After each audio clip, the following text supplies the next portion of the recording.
तो स्वागत है आपका फिर एक बार हमारे चैनल पे। तो इस एनसीईआरटी की 10 डेज मैराथन की सीरीज में आज फिर एक और बार हम एक और नया चैप्टर ले आए हैं। आज हम एक्सप्लेन करेंगे एनसीईआरटी लाइन बाय लाइन, वो भी aldehyde, ketone and carboxylic acid की। ये चैप्टर बोर्ड के पॉइंट ऑफ व्यू से तो बहुत ज्यादा इंपॉर्टेंट है ही, और साथ में कॉम्पिटिटिव एग्जाम के नाम से भी ये चैप्टर बहुत इंपॉर्टेंट है। इसमें मेनली जो नेमिंग रिएक्शंस होती है और जो कन्वर्जन होती है, ये दोनों टॉपिक तो टू मच इम्पॉर्टेंट है। तो इसी चीज को हम आज बिगेन करते हैं। आप ये सोच रहे होंगे कि जितना भी आपका मन करता है ना, मैं सच बताऊं तो पढ़ने का, उससे 20 गुना मेरा मन करता है आपको पढ़ाने के लिए। तो इसी इंटेंशन के साथ स्टार्ट करते हैं हम आज की सीरीज।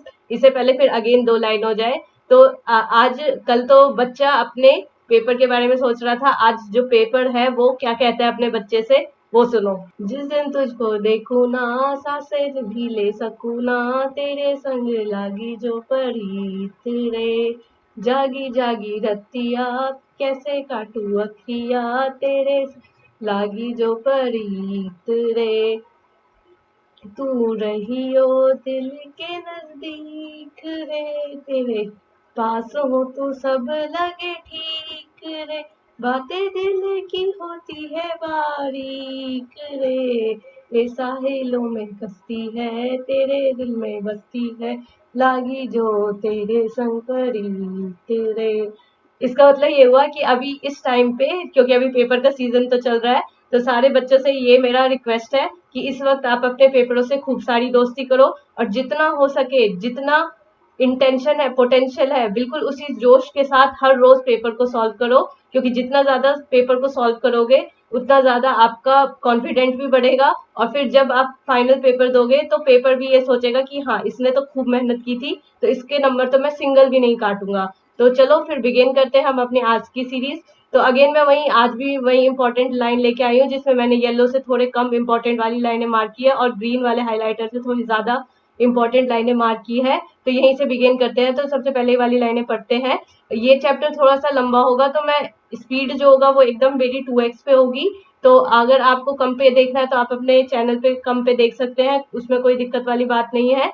और मैं एकदम स्पीड में पढ़ाऊंगी, लेकिन मैं हर टॉपिक को एकदम बेसिक से पढ़ा रही होंगी, जिससे कि आपको समझ हो और तुरंत से पहले आपकी रिवीजन हो सके। तो यहाँ से पढ़ते हैं। Carbonyl compounds are of utmost importance to organic chemistry. They are constitute of fabric, flavorings, plastic and drugs. ये जैसे कि इनका पहला पॉइंट है जो कि यहाँ पे ये मेंशन कर रहे हैं, ठीक है। फिर इसके बाद तो ये नॉर्मली बात लिखे हैं, और ये बात तो बेसिक सबको पता ही होती है कि जैसे कि कार्बोक्सिलिक एसिड में ये वाला मेन ग्रुप होता है, और ये अगर मेन ग्रुप है तो इसके साथ ही आपको कुछ देखना पड़ेगा, और इसके साथ ही इंटेंशन लगाना पड़ेगा कि जैसे ये कार्बोक्सिलिक एसिड का ग्रुप है, ये वाला जो होता है वो sp2 हाइब्रिडाइज होता है, और इसके साथ जो अटैच होगा वो हमेशा ऑक्सीजन होगा।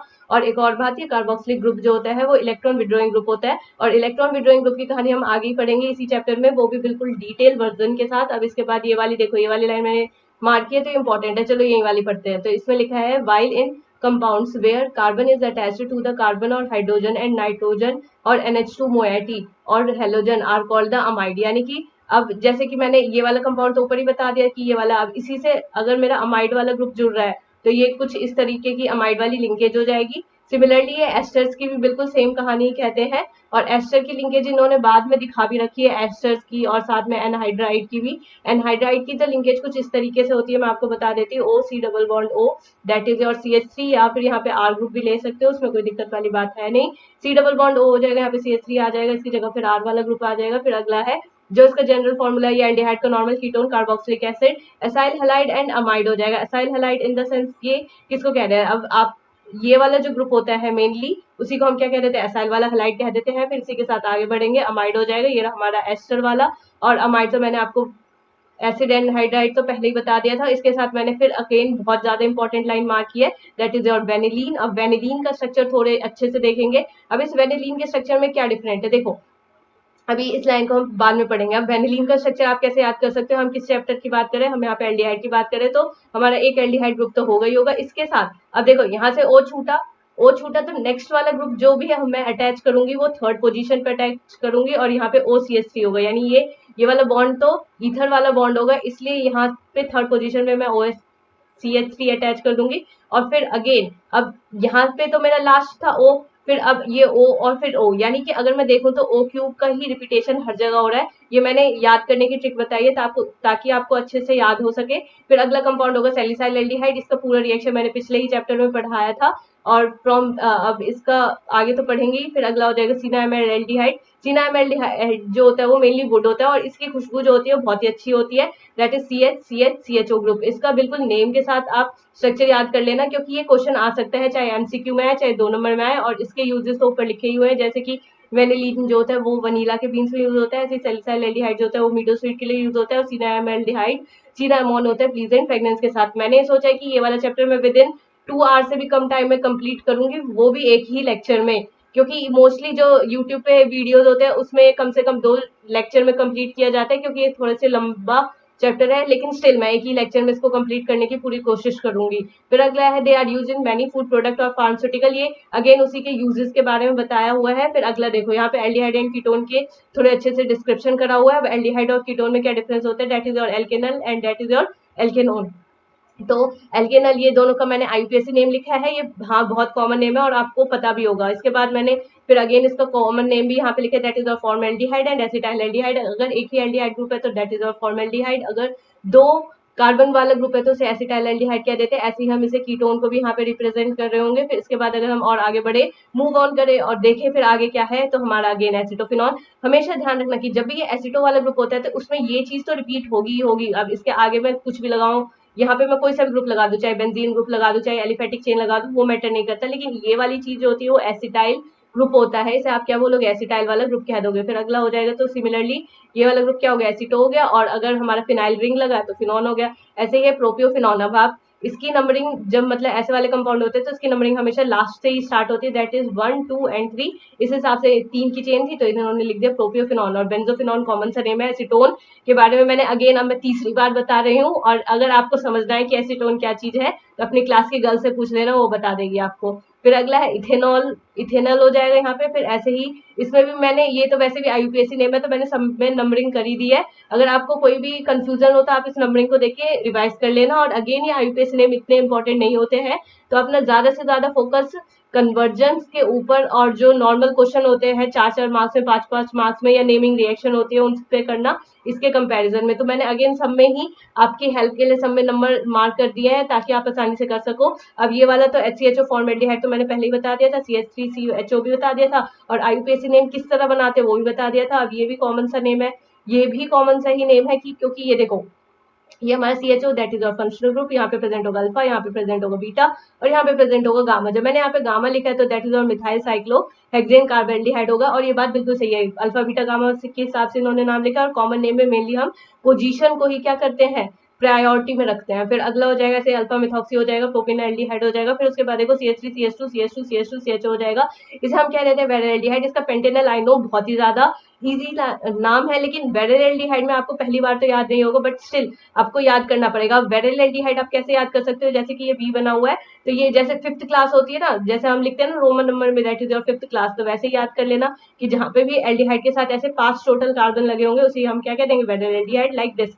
फिर अगला हो जाएगा एक्रोलिन। एक्रोलिन जो होता है ये आई थिंक बोर्ड का जो होता है ये फेवरेट क्वेश्चन है कि एक्रोलिन या फिर इन सारे नामों में से एक नाम तो देगा ही, और एक्रोलिन तो 110% देगा ही, तो इसका स्ट्रक्चर अच्छे से याद कर लेना। फिर उसके बाद है थैलेल्डिहाइड। अब ये तो थैलेल्डिहाइड है, मतलब जब यहाँ पे देखो ये जो 2 एल्डिहाइड ग्रुप है वो कहाँ पे प्रेजेंट है, एडजेसेंट कार्बन पे। अब चाहे मैं इसको यहाँ पे मैं अभी अटैच कर रही हूँ, चाहे मैं किसी भी 2 एडजेसेंट कार्बन पे अटैच करूँ, इसका नाम जो होगा बिल्कुल सेम होगा। जैसे ये थैलेल्डिहाइड है वैसे ही हम आगे पढ़ेंगे कार्बोक्सिलिक एसिड आज ही, दैट इज और थैलिक एसिड। थैलिक एसिड का स्ट्रक्चर कैसा होता है, यहाँ पे कार्बोक्सिलिक एसिड, और इसी के एडजेसेंट में क्या प्रेजेंट हो जाएगा, कार्बोक्सिलिक एसिड अगेन, ठीक है। और ये तो आईयूपीएसी नेम है ही। फिर उसके बाद कीटोन हो जाएगा, कॉमन सा नेम है, आप आसानी से कर लोगे।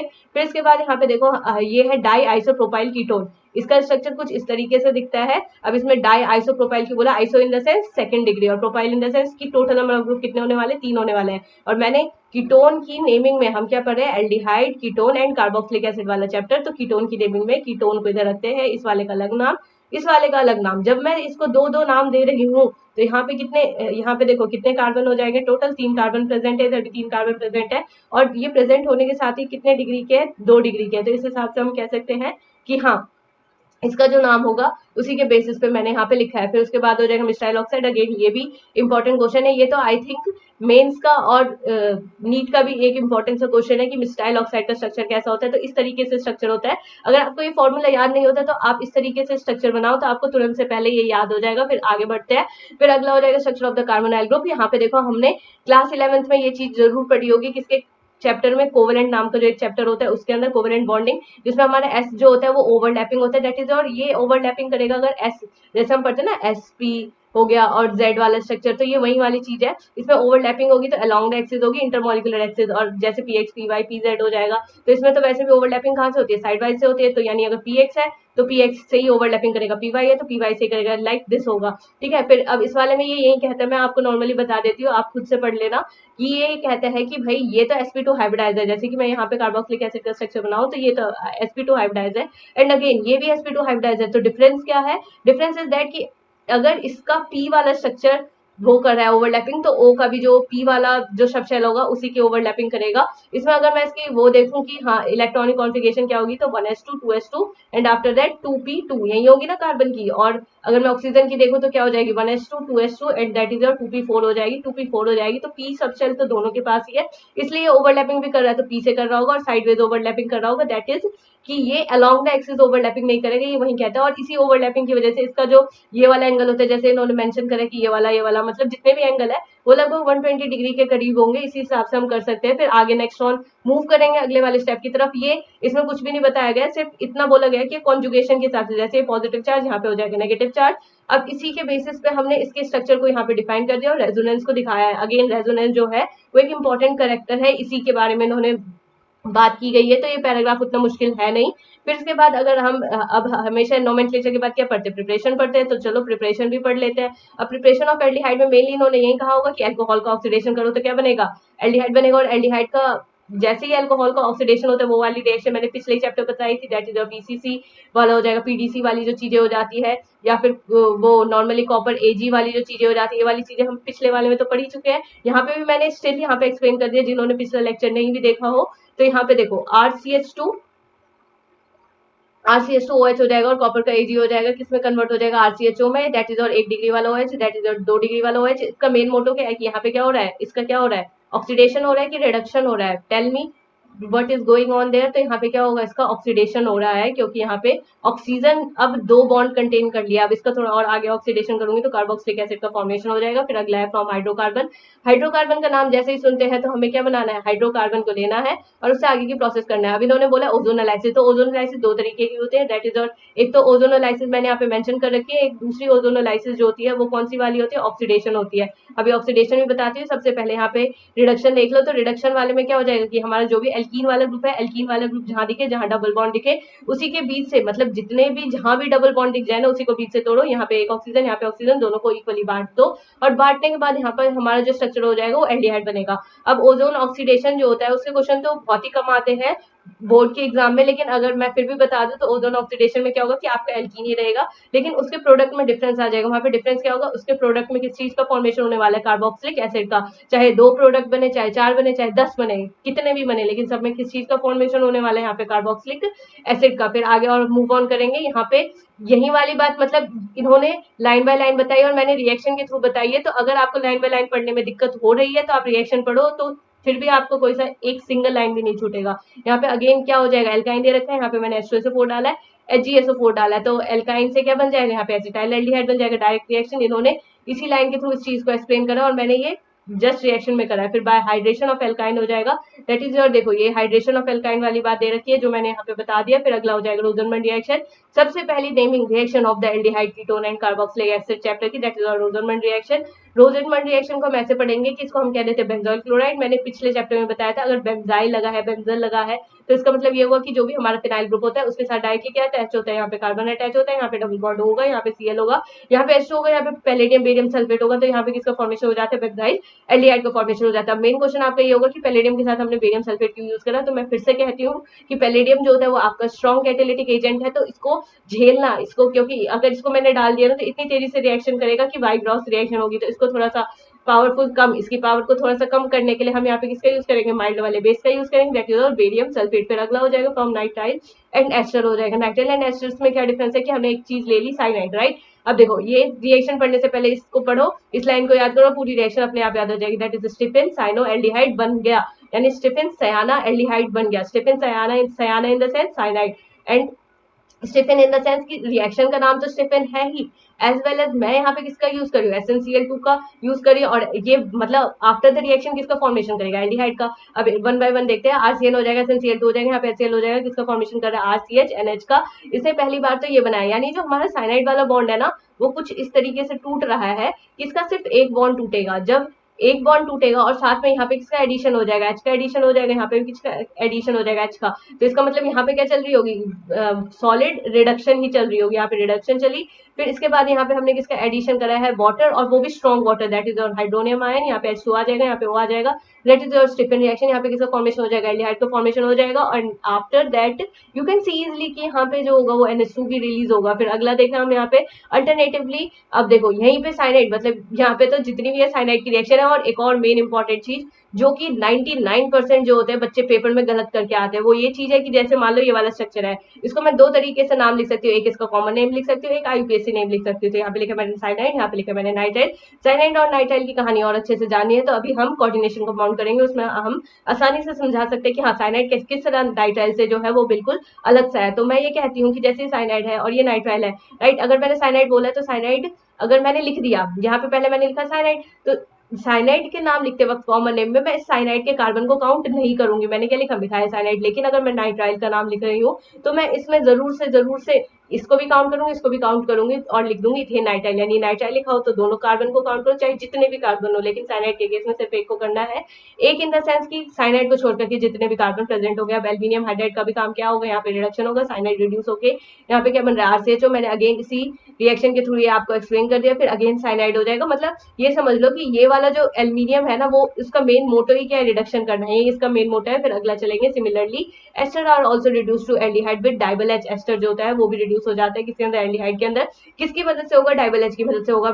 डाइबल एच है और स्टिफिन है, हमारे पास दो रिएजेंट थे और अभी मैंने इन दोनों के बारे में ही पढ़ा दिया आपको। और दोनों का ही काम क्या है, रिडक्शन है। अब रिडक्शन है तो ये है, डाइबल एच जो है वो इतना शक्तिशाली नहीं है, उसके पास इतनी पावर नहीं है कि वो दो बॉन्ड को भी तोड़ सके। लेकिन स्टिफिन जो है वो सयाना था, सयाना है तो मतलब उसके पास माइंड तो बहुत सारा ही होगा, तो इसलिए इसके पास इतनी पावर है कि दो बॉन्ड को भी आसानी से तोड़ सकता है। फिर एक और बात इंपॉर्टेंट लिखिए कि डाइबल एच जो होता है वो रिड्यूस करेगा सिर्फ साइनाइड और एस्टर में, और NaBH4 जो होता है वो एल्डिहाइड और कीटोन को ही रिड्यूस करता है। ये चीज आप ये सोच रहे होगे कहाँ पे काम आएगी, तो अगर हम नॉर्मली जो कन्वर्जेंस करते हैं किसी भी चीज से, 4 स्टेप में करें, 6 स्टेप में करें, 7 स्टेप में करें, तो उसमें कंफ्यूजन होती है बच्चों की कि हम रिड्यूस कर भी रहे हैं तो किससे करें। और अगर आपने गलत कर दिया तो फिर आपका वहीं बीच में वो रिएक्शन गलत हुआ और आपके पूरे मार्क्स कट हो जाएंगे। फिर अगला हो जाता है फ्रॉम हाइड्रोकार्बन हो जाएगा, हाइड्रोकार्बन हो जाएगा बाद oxidation of methyl benzene. Chromyl chloride हो जाएगा CrOCl2। तो ऑक्सीडेशन वाला तो नॉर्मल सा पॉइंट है, आपको आसानी से समझ आ जाएगा। लेकिन इटार्ड रिएक्शन जो है वो इंपॉर्टेंट है और बच्चों को आसानी से याद नहीं होती, तो मैंने इसके लिए भी अगेन कुछ निमोनिक्स बनाया है। दैट इज योर टोलू गया बाजार क्रॉकरी लाने तभी जाकर पानी पिया। दैट इज टोलू गया बाजार क्रॉकरी लाने तभी जाकर उसने क्या किया, पानी पिया। तो यहाँ पे देखो tolu in the sense your toluene, कहाँ जाएगा, बाजार जाएगा। क्रॉकरी लाने जाएगा तो क्रॉकरी इन द सेंस हम इस यहाँ पे किसकी बात कर रहे हैं, क्रोमाइल क्लोराइड की बात कर रहे हैं। फिर किसके प्रेजेंस में करवाएंगे, CS2। अब जब बाजार गया तो उसने इतनी शॉपिंग कर ली ना कि उसको लग गई प्यास, और प्यास लगी तो पानी पिएगा, पानी पिएगा तो बाद में क्या डाल दो, पानी भी डाल दो, और फिर बाद में बेंजल्डिहाइड का फॉर्मेशन कर दो। ये वाला स्ट्रक्चर मैं यहाँ पे ड्रॉ कर देती हूँ, तो आपको फॉर्मूला याद करने में जो होगी वो बिल्कुल भी परेशानी जैसी चीज होगी ही नहीं। जैसे ये Cl2 है, सिमिलरली यहाँ पे मैं ऐसे ही स्ट्रक्चर बनाऊं तो ये कुछ इस तरीके से स्ट्रक्चर इसका बन जाता है। आप इस तरीके से अगर लिखोगे तो आपको याद भी रहेगा इसमें, क्योंकि कंफ्यूजन होती है कि कितने CrO है और कितने नहीं है। तो इटार रिएक्शन आपको आई थिंक याद हो गई होगी। फिर उसके बाद हम आगे बढ़ेंगे तो क्रोमिक ऑक्साइड है, क्रोमिक ऑक्साइड वही हो जाएगा, टोलिन हो जाएगा, सब्सटीट्यूटेड टोलिन हो जाएगा डाइएसिटेट के साथ on treating with chromic oxide in acetic anhydride जो हो जाएगा, तो benzyl diacetate can be hydrolysed corresponding benzaldehyde. यहाँ पे देखो हमने फिर अगेन किसको ले लिया, टोलू को ले लिया, tolu in the sense toluene हो गया। फिर उसके बाद हमने CrO3 लिया। फिर यहाँ पे ये देखो जो ये वाला था इसमें भी हमारा कौन सा एनहाइड्राइड बॉन्डिंग ही है, इसके अंदर भी एसिड एनहाइड्राइड का ही स्ट्रक्चर है, मैंने उसको भी अलग से जैसे बना दिया है। फिर उसके बाद ये रिएक्शन होगी, इस रिएक्शन में भी अगेन वही वाली चीज हो रही है कि हमारा देखो O को मैंने यहाँ पे हाईलाइट करा है, यानी कि O C double bond O CH3 का होल्ड वाइज, ये यहाँ से मतलब एक बार यहाँ से बॉन्ड तोड़ दो, ठीक है, ये तोड़ दिया, ये चीज अलग हो गई, यहाँ पे नेगेटिव चार्ज आया, नेगेटिव चार्ज को इस पॉजिटिव वाले H के साथ अटैच कर दो, और इसका जो एक H बच जाएगा, मतलब ये CH3 है ना, CH2 बनाओ, इसका H जो होगा वो इसको रिलीज कर दो, H रिलीज हो गया, यहाँ पे क्या बचा, CH2 बचा, तो यहाँ पे CH के साथ, क्योंकि मैं इसकी दो बॉन्ड बना रही हूँ, तो एक और H जो होगा इसका, यानी ये वाला H भी निकल जाएगा, और यहाँ पे किसका फॉर्मेशन हो जाएगा, CH का, साथ में HCO पॉजिटिव हो जाएगा, यहाँ पे CH होगा। फिर आगे बढ़ते हैं, फिर उसके बाद देखेंगे अगला reaction by side chain chlorination followed by hydrolysis, यानी साइड चेन हम किसका एडिशन करें, क्लोरीनेशन का। ये वाला जो है वो किस पे बेस्ड है, Friedel craft reduction. Friedel craft reduction के लिए जो मैंने एक और चीज बोली थी कि किसके अंदर ये चीज कॉमन देती है, अगर मेरे को ये यूवी लाइट दे देता तब भी मेरी यही सेम रिएक्शन होती है, और दोनों का मोटो होता है कि बहुत ही ज्यादा जो स्टेबल पोजीशन है मैं अटैक जो होगा उसी पे करूंगी, दैट इज और CH3 है यहाँ पे हो जाएगा CH हो जाएगा, फिर इसके बाद Cl2 हो रहा है, तो इसका मतलब क्या हुआ कि मैंने CH3 जैसी चीज को एक बार अलग करके बनाती है, दैट इज और H, ये वाला H हटाओ, एंड इसके बाद ये वाला भी H हटाओ, और दो H को हटा करके यहाँ पे दो क्लोरीन मैंने डाला था उसी को ऐड कर दो, तो ये वाला स्ट्रक्चर बन जाएगा, दैट इज और benzyl chloride. Benzyl in the sense की जो हमारा नॉर्मल चेन है उसके साथ कार्बन जरूर से अटैच होगा, उसके बाद हमारा क्या आ जाता है, बेंजल डिहाइड आ जाता है। फिर अगला है गेटरमैन कोच रिएक्शन। अगेन जितनी नेमिंग रिएक्शन है वो टू मच इंपॉर्टेंट है इस चैप्टर की। गेटरमैन कोच रिएक्शन की भी मैंने यहाँ पे वो लिखा हुआ है, डिमोनिक्स लिखा हुआ है, अगर आपको रिएक्शन ना याद हो रही हो तो बेंजीन को HCl पिलाकर बेंजल भागा, यानी बेंजीन को किसने क्या पिलाया, इसने HCl पिलाया और फिर भाग गया। बेंजीन को इन द सेंस यहाँ पे किसकी बात कर रही हूँ मैं, कार्बोनाइल ग्रुप की बात कर रही हूँ, HCl हो गया और HCl पिला करके फिर भाग गया तो किसका फॉर्मेशन करेगा, एल्डिहाइड का भी फॉर्मेशन करेगा। फिर उसके बाद हो जाते हैं, इसी को हम क्या कह रहे थे, गेटरमैन का कोच रिएक्शन। फिर अगला हो जाएगा, गेटरमैन के नाम से कंफ्यूजन नहीं होना है, कोच होना है तो कोच वाला ही करना है। सिर्फ गेटरमैन हो तो उसके अंदर हम कौन सा रिएजेंट लेते थे, दैट इज और MgX, और फर्स्ट चैप्टर में ही हमने या सेकंड चैप्टर में पढ़ा था कि that is lead to formation of alkene. Next is your preparation of ketone हो जाएगा, preparation of ketone in the sense, अब देखो मैंने वही उसकी बात की और ये अगला ही रिएक्शन आ गया MgX वाला। अब देखो MgX वाला क्योंकि रिएक्शन ये थोड़ा सा बच्चों को मुश्किल लगता है तो मैंने यहाँ पे भी इसका शॉर्टकट लिखा हुआ है कि RMgX से किस तरह टूटा, क्या चीज बाहर निकलेगा। तो आप जब इस PDF को पढ़ रहे हो तो एक बार डिटेल में इसको देख लेना, देखने से ही मेरे को लगता है कि आपको समझ आ जाएगा, क्योंकि मैंने इतने अच्छे तरीके से इसको समझाया और रिएक्शन भी उसी बेसिस पे मैंने करा है जिस तरह इसको साइड में समझाया है। फिर अगला हो जाएगा फ्रॉम नाइट्राइल। अब नाइट्राइल इन द सेंस कि मैंने साइनाइड लिया, उसमें क्या चीज डाल रही हूँ मैं, C6MgBr, मतलब C6H5 है और MgBr है, बढ़िया। फिर इसके बाद मैं यहाँ पे साइनाइड लिख देती हूँ, यहाँ पे पॉजिटिव हो जाएगा, यहाँ पे नेगेटिव हो जाएगा। अब देखो पॉजिटिव को क्या पसंद है, नेगेटिव पसंद है, और नेगेटिव को क्या चीज पसंद है, पॉजिटिव पसंद है। तो यहाँ पे देखो, यहाँ पे CH3 था, CH2 था, यही वाला ग्रुप इन्होंने उतार दिया, कोई डिफरेंस नहीं करा, कुछ नहीं करा। अब देखो साइनाइड ज्यादातर केसेस में क्या होता है कि जब भी मैं वीक चीज से तोड़ती हूँ उसे तो पहला एक ही बॉन्ड टूटेगा, ये नहीं कि एक ही साथ 3 बॉन्ड तोड़ रहे हो, तो वो चीज होगी वो आपकी क्या हो जाएगी, गलत सी हो जाएगी। तो अगर मैं यहाँ पे देखूँ, फिर मैं यहाँ से तोड़ा तो यहाँ पे साइनाइड की एक वैलेंसी ली और यहाँ पे नाइट्रोजन की एक वैलेंसी ली, अब किसी के साथ तो बॉन्ड बनाएगा। अब दोनों नाइट्रोजन कैसा होता है, नेगेटिव होता है, नेगेटिव होगा तो MgBr पसंद है, यहाँ से MgBr जुड़ जाएगा। और यहाँ पे जो हमारा ये वाला रिंग था, क्योंकि कार्बन पे जब ये बॉन्ड टूटा तो कार्बन पे कैसे चार्ज आएगा, पॉजिटिव, पॉजिटिव के साथ ये C6H5 जुड़ जाएगा और इस तरीके से इसका फॉर्मेशन हो जाएगा। फिर मैं इसमें स्ट्रॉन्ग हाइड्रोनियम आयन डालूंगी, तो हाइड्रोनियम आयन का काम क्या होता है, यहाँ पे मेनली जो डबल बॉन्ड था उस पर ही नॉर्मली जब भी अटैकिंग की बात आती है तो हम डबल बॉन्ड को ही छेड़ते हैं। तो यहाँ पे वाटर को जो इस तरह H2 हो जाएगा, ऑक्सीजन जब भी N का कोई सा भी केस आए तो हमेशा ट्राई करो कि आप NH2 ही बना करके निकालो, और वाटर आए तो 100% आपको यही चीज फॉलो करना है। फिर हो जाएगा from benzene of substituted benzene, aryl हो जाएगा, R हो जाएगा, C डबल बॉन्ड OCl हो जाएगा, यहाँ से क्लोरीन निकला, यहाँ से क्लोरीन जस्ट गेट आउट हो गया, आउट हुआ तो फिर यहाँ पे किसका फॉर्मेशन हो जाएगा, क्लोरीन निकला, यहाँ पे पॉजिटिव चार्ज था, यहाँ से अगर मैं हाइड्रोजन को हटा दूं तो हाइड्रोजन पॉजिटिव निकला, यहाँ पे नेगेटिव चार्ज हो जाएगा, बस नेगेटिव पॉजिटिव को जोड़ो और रिएक्शन कंप्लीट। फिर इसके बाद यही वाली रिएक्शन जो है मैंने इसका प्रोडक्ट लिख दिया है, एक बार फिर भी मैं एक्सप्लेन कर देती हूँ, दैट इज और C2H5 हो जाएगा, Cl हो जाएगा, यहाँ पे नेगेटिव चार्ज, यहाँ पे पॉजिटिव चार्ज, एनहाइड्रेट LCl3, फिर यहाँ पे हो जाएगा CH2 हो जाएगा, C2H5 हो जाएगा। यहाँ पे भी वही पॉजिटिव नेगेटिव का खेल है। यहाँ पे इस वाले स्ट्रक्चर में आपको दिक्कत आ रही है तो मैंने इसको भी एक छोटे से स्टेप में लिख दिया ताकि आप समझ लो। फिर इसके बाद अगर हम देखें तो CH3COH हो जाएगा, HGH H2SO4, इसका काम क्या होता है, रिडक्शन करना। रिडक्शन करने का काम क्या होगा कि यहाँ पे हमने इधर H डाला है, यहाँ पे OH डाला है, reaction will be complete fastly, rhythmly. फिर उसके बाद हम बढ़ते CrO2Cl2 की तरफ, H3O पॉजिटिव के साथ, ये वही टोलू वाली कहानी है। और टोलू का काम क्या था कि जहां भी कार्बन दिखे ना उसका एल्डिहाइड बना दो, और ये तो है ही टोलू, और फिर नाइट्रो का तो कुछ भी चेंज नहीं होगा, नाइट्रो जैसा था वैसा का वैसा ही रहेगा। फिर नेक्स्ट की तरफ हम मूव करेंगे, अब फिजिकल प्रॉपर्टीज की तरफ फिर आ गए। फिजिकल प्रॉपर्टीज इन्होंने एक पेज में पूरा समझाया, मैंने अगेन 2 लाइन में समझा दिया, दैट इज और OH ग्रुप की सबसे ज्यादा, फिर RCHO की, फिर RCOR की, फिर RX की, ROR की, फिर RH की। अभी मैं कार्बोक्सिलिक एसिड बढ़ाऊंगी तो उसमें और इसके आगे ही ऐड कर दूंगी, और यही आप सोचोगे कि मैंने यहाँ पे सॉल्युबिलिटी का अरेंजमेंट क्यों नहीं लिखा, तो सॉल्युबिलिटी जो चीज होती है उसका भी बिल्कुल यही सेम अरेंजमेंट होता है, तो उसमें आपको अलग से याद करने की कोई जरूरत नहीं है। अब इसको एक बार पढ़ लेते हैं। The low members of the aldehyde and ketone such as methanol, ethanol and propanol are miscible with water and all properties because the form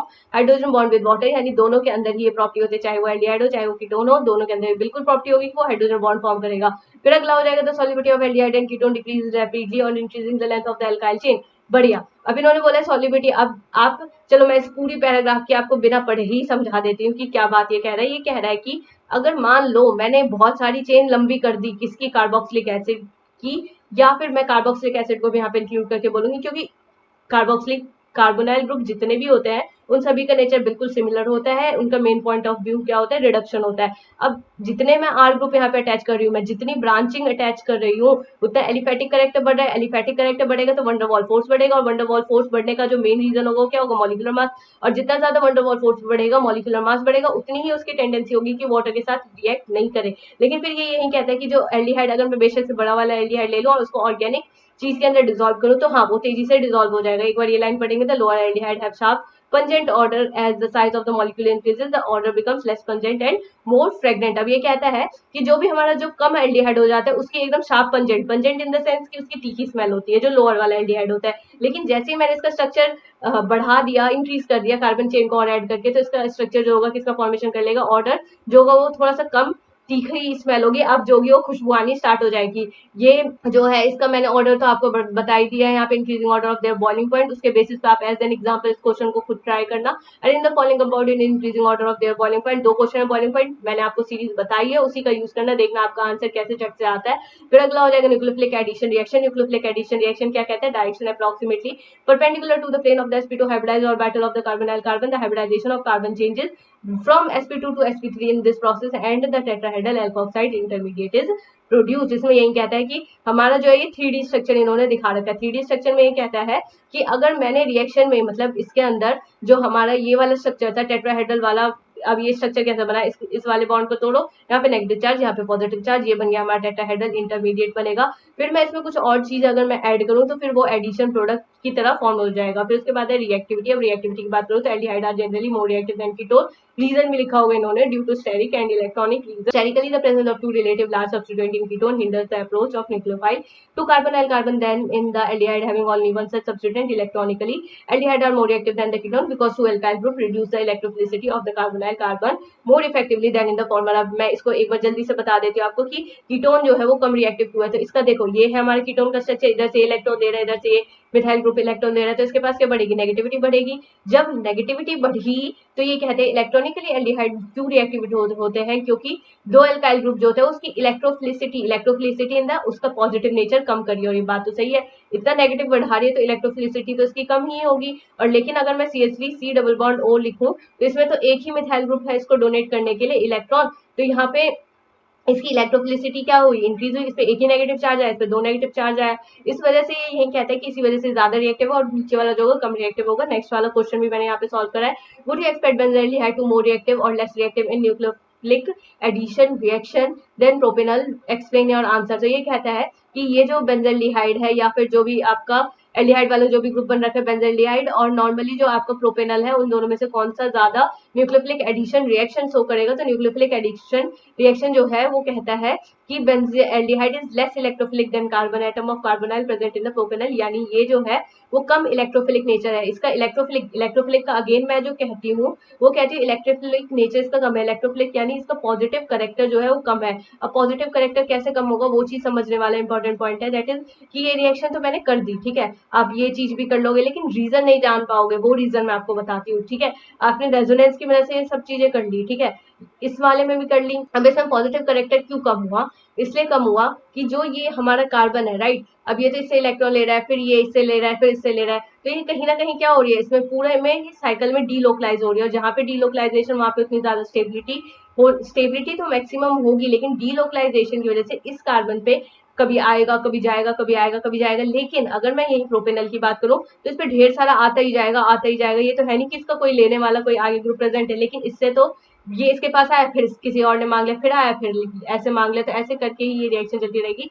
फिर the polarity of carbonyl group is reduced in benzene due to the resonance shown below and hence it is less reactive than propanol. अभी मैंने आपको detail में बताया, लेकिन reason अगर paper में आए तो सिर्फ इसमें क्या लिख के आना, आप रेजोनेंस ही लिख के आना, उतने में आपको नंबर मिल जाएगा। फिर अगला हो जाएगा साइनोहाइड्रेन। मैंने यहाँ पे साइनोहाइड्रेन का ब्रेक डाउन दिखाया, यहाँ पे पॉजिटिव चार्ज, यहाँ पे नेगेटिव चार्ज, SCN यहाँ पे जुड़ेगा, पॉजिटिव नेगेटिव को जोड़ दो, रिएक्शन विल कंप्लीट। हमेशा ध्यान रखना है कि अगर आपको साइनाइड दिखे तो कभी भी ट्रिपल बॉन्ड को नहीं तोड़ना होता है ऐसे रिएक्शनों में। किसको तोड़ना होता है? जो कार्बन से डायरेक्टली अटैच है। और वैसे भी जहां मैंने आपको पहले भी सिखाया था कि जहां पे H पॉजिटिव दिख गया, H पॉजिटिव के बाद टेंडेंसी है कि वो तुरंत से पहले भाग जाएगा, और भाग जाएगा तो फिर वो पीछे वाले चार्ज के ऊपर नेगेटिव चार्ज छोड़ के जाएगा। वही वाली चीज है। अब इन्होंने भी वही चीज बता रखी है। अब इन्होंने 4 स्टेप में बताया, मैंने 2 स्टेप में बता दिया। एडिशन ऑफ हाइड्रोजन साइनाइड हो जाएगा, एल्डिहाइड एंड कीटोन। एक बार इसकी थ्योरी पढ़ना तब आपको आसान सा लगेगा। फिर अगला हो जाएगा HCO3। इसमें भी मैंने पॉजिटिव नेगेटिव चार्ज को जोड़ा, उसके अकॉर्डिंग मेरा ये रिएक्शन बना। फिर बच्चों को दिक्कत होती है कि ये वाला रिएक्शन तो बता दिया, ये ध्यान रखना कि पहले स्टेप में हमेशा यही वाली रिएक्शन फॉर्म होगी। लेकिन मैंने अभी ऊपर भी बताया था कि हाइड्रोजन जहां होगा वहां बहुत ही ज्यादा एसिडिक करेक्टर को शो करेगा, एसिडिक करेक्टर को शो करेगा तो ये तुरंत से पहले भाग जाएगा। और अगेन यहाँ पे जो SO3H होता है वो कहीं ना कहीं क्या होता है? स्ट्रॉन्ग एसिड होता है, या फिर हम इसे क्या कह सकते हैं? किनोफ एसिड भी कह सकते हैं। तो ये हाइड्रोजन जो होगा तेजी से रिलीज करेगा और इन दोनों का क्या हो जाएगा? एक्सचेंज हो जाएगा, और किसका फॉर्मेशन हो जाएगा? Bisulphide addition compound, that is your crystalline वाला नेचर हो जाएगा, इसी का ये फॉर्मेशन करेगा। फिर अगला हो जाएगा addition of Grignard reagent, that is Grignard reagent. Grignard reagent की कहानी मैंने पिछले चैप्टर में अच्छे से समझाई थी, वहां से आप समझ सकते हो। देखो इन्होंने भी लिखा हुआ है कि हमने आपको पहले ही बता दिया, इसलिए आपको पता होगा, ये चीज लिखी हुई इन्होंने भी। एडिशन ऑफ एल्कोहल हो जाएगा, दैट इज एल्डिहाइड। पहले इसकी थ्योरी पढ़ते हैं, फिर इसका रिएक्शन देखेंगे। Aldehyde react with one equivalent monohydric alcohol, यानी जब मैं पहली बार एल्कोहल के साथ इस एल्डिहाइड को रिएक्ट करवाऊंगी in the presence of dry hydrogen fluoride तो ये Coxy alcohol intermediate known as the hemiacetal, which further react with one more molecule of the alcohol, give us gem dialloxygem in the sense कि एक ही carbon पे present होगा, compound known as acetal as shown in the reaction ketone react with ethylene glycol. ये दूसरी reaction है। तो ये वाली देखें हम रिएक्शन से, यहाँ पे R-OH हो जाएगा, इसके अंदर भी आप वही, यहाँ पे नेगेटिव चार्ज, यहाँ पे पॉजिटिव चार्ज, और C जो होगा वो कैसे टूट रहा होगा? यहाँ पे C डबल बॉन्ड हो जाएगा, H हो जाएगा, यहाँ पे R था, इसमें जहाँ पे डबल बॉन्ड होता है वहीं से टूटता है। तो इसमें पॉजिटिव नेगेटिव को जोड़ो। जब एक एसिटल, मैंने एक मॉलिक्यूल लिया एसिटल का, तो वो हेमी एसिटल बनाएगा, यानी एक एसिटाइल ग्रुप। लेकिन अगर मैंने फिर से सेम मॉलिक्यूल डाला तो इसके पास अगेन एक एसिडिक हाइड्रोजन था, तो ये इसके साथ रिएक्ट करके किसका फॉर्मेशन कर लेगा? कंप्लीटली एसिटल वाले कंपाउंड का। फिर ये कहते हैं ketone react with ethylene glycol under similar condition to form cyclic product known as the ethylene glycol ketal. अब इथाइलिन ग्लाइकोल कीटल कैसे सेंस करेगा? जैसे मान लो हमारे कोई सा भी ग्रुप है, यहाँ पे एल्डिहाइड भी हो सकता है, कीटोन भी हो सकता है, लेकिन इन्होंने स्पेशली कीटोन वाला बोला है। और इसे हम जो इसका प्रोडक्ट बनाया ना, उसे हम क्या कह देते हैं? डाइकीटाइल ईथर कह देते हैं। ठीक है, इसको हम क्या कह देंगे? डाई ईथर, क्योंकि ईथर वाली इनकेस तो हो ही रही है ना इसमें।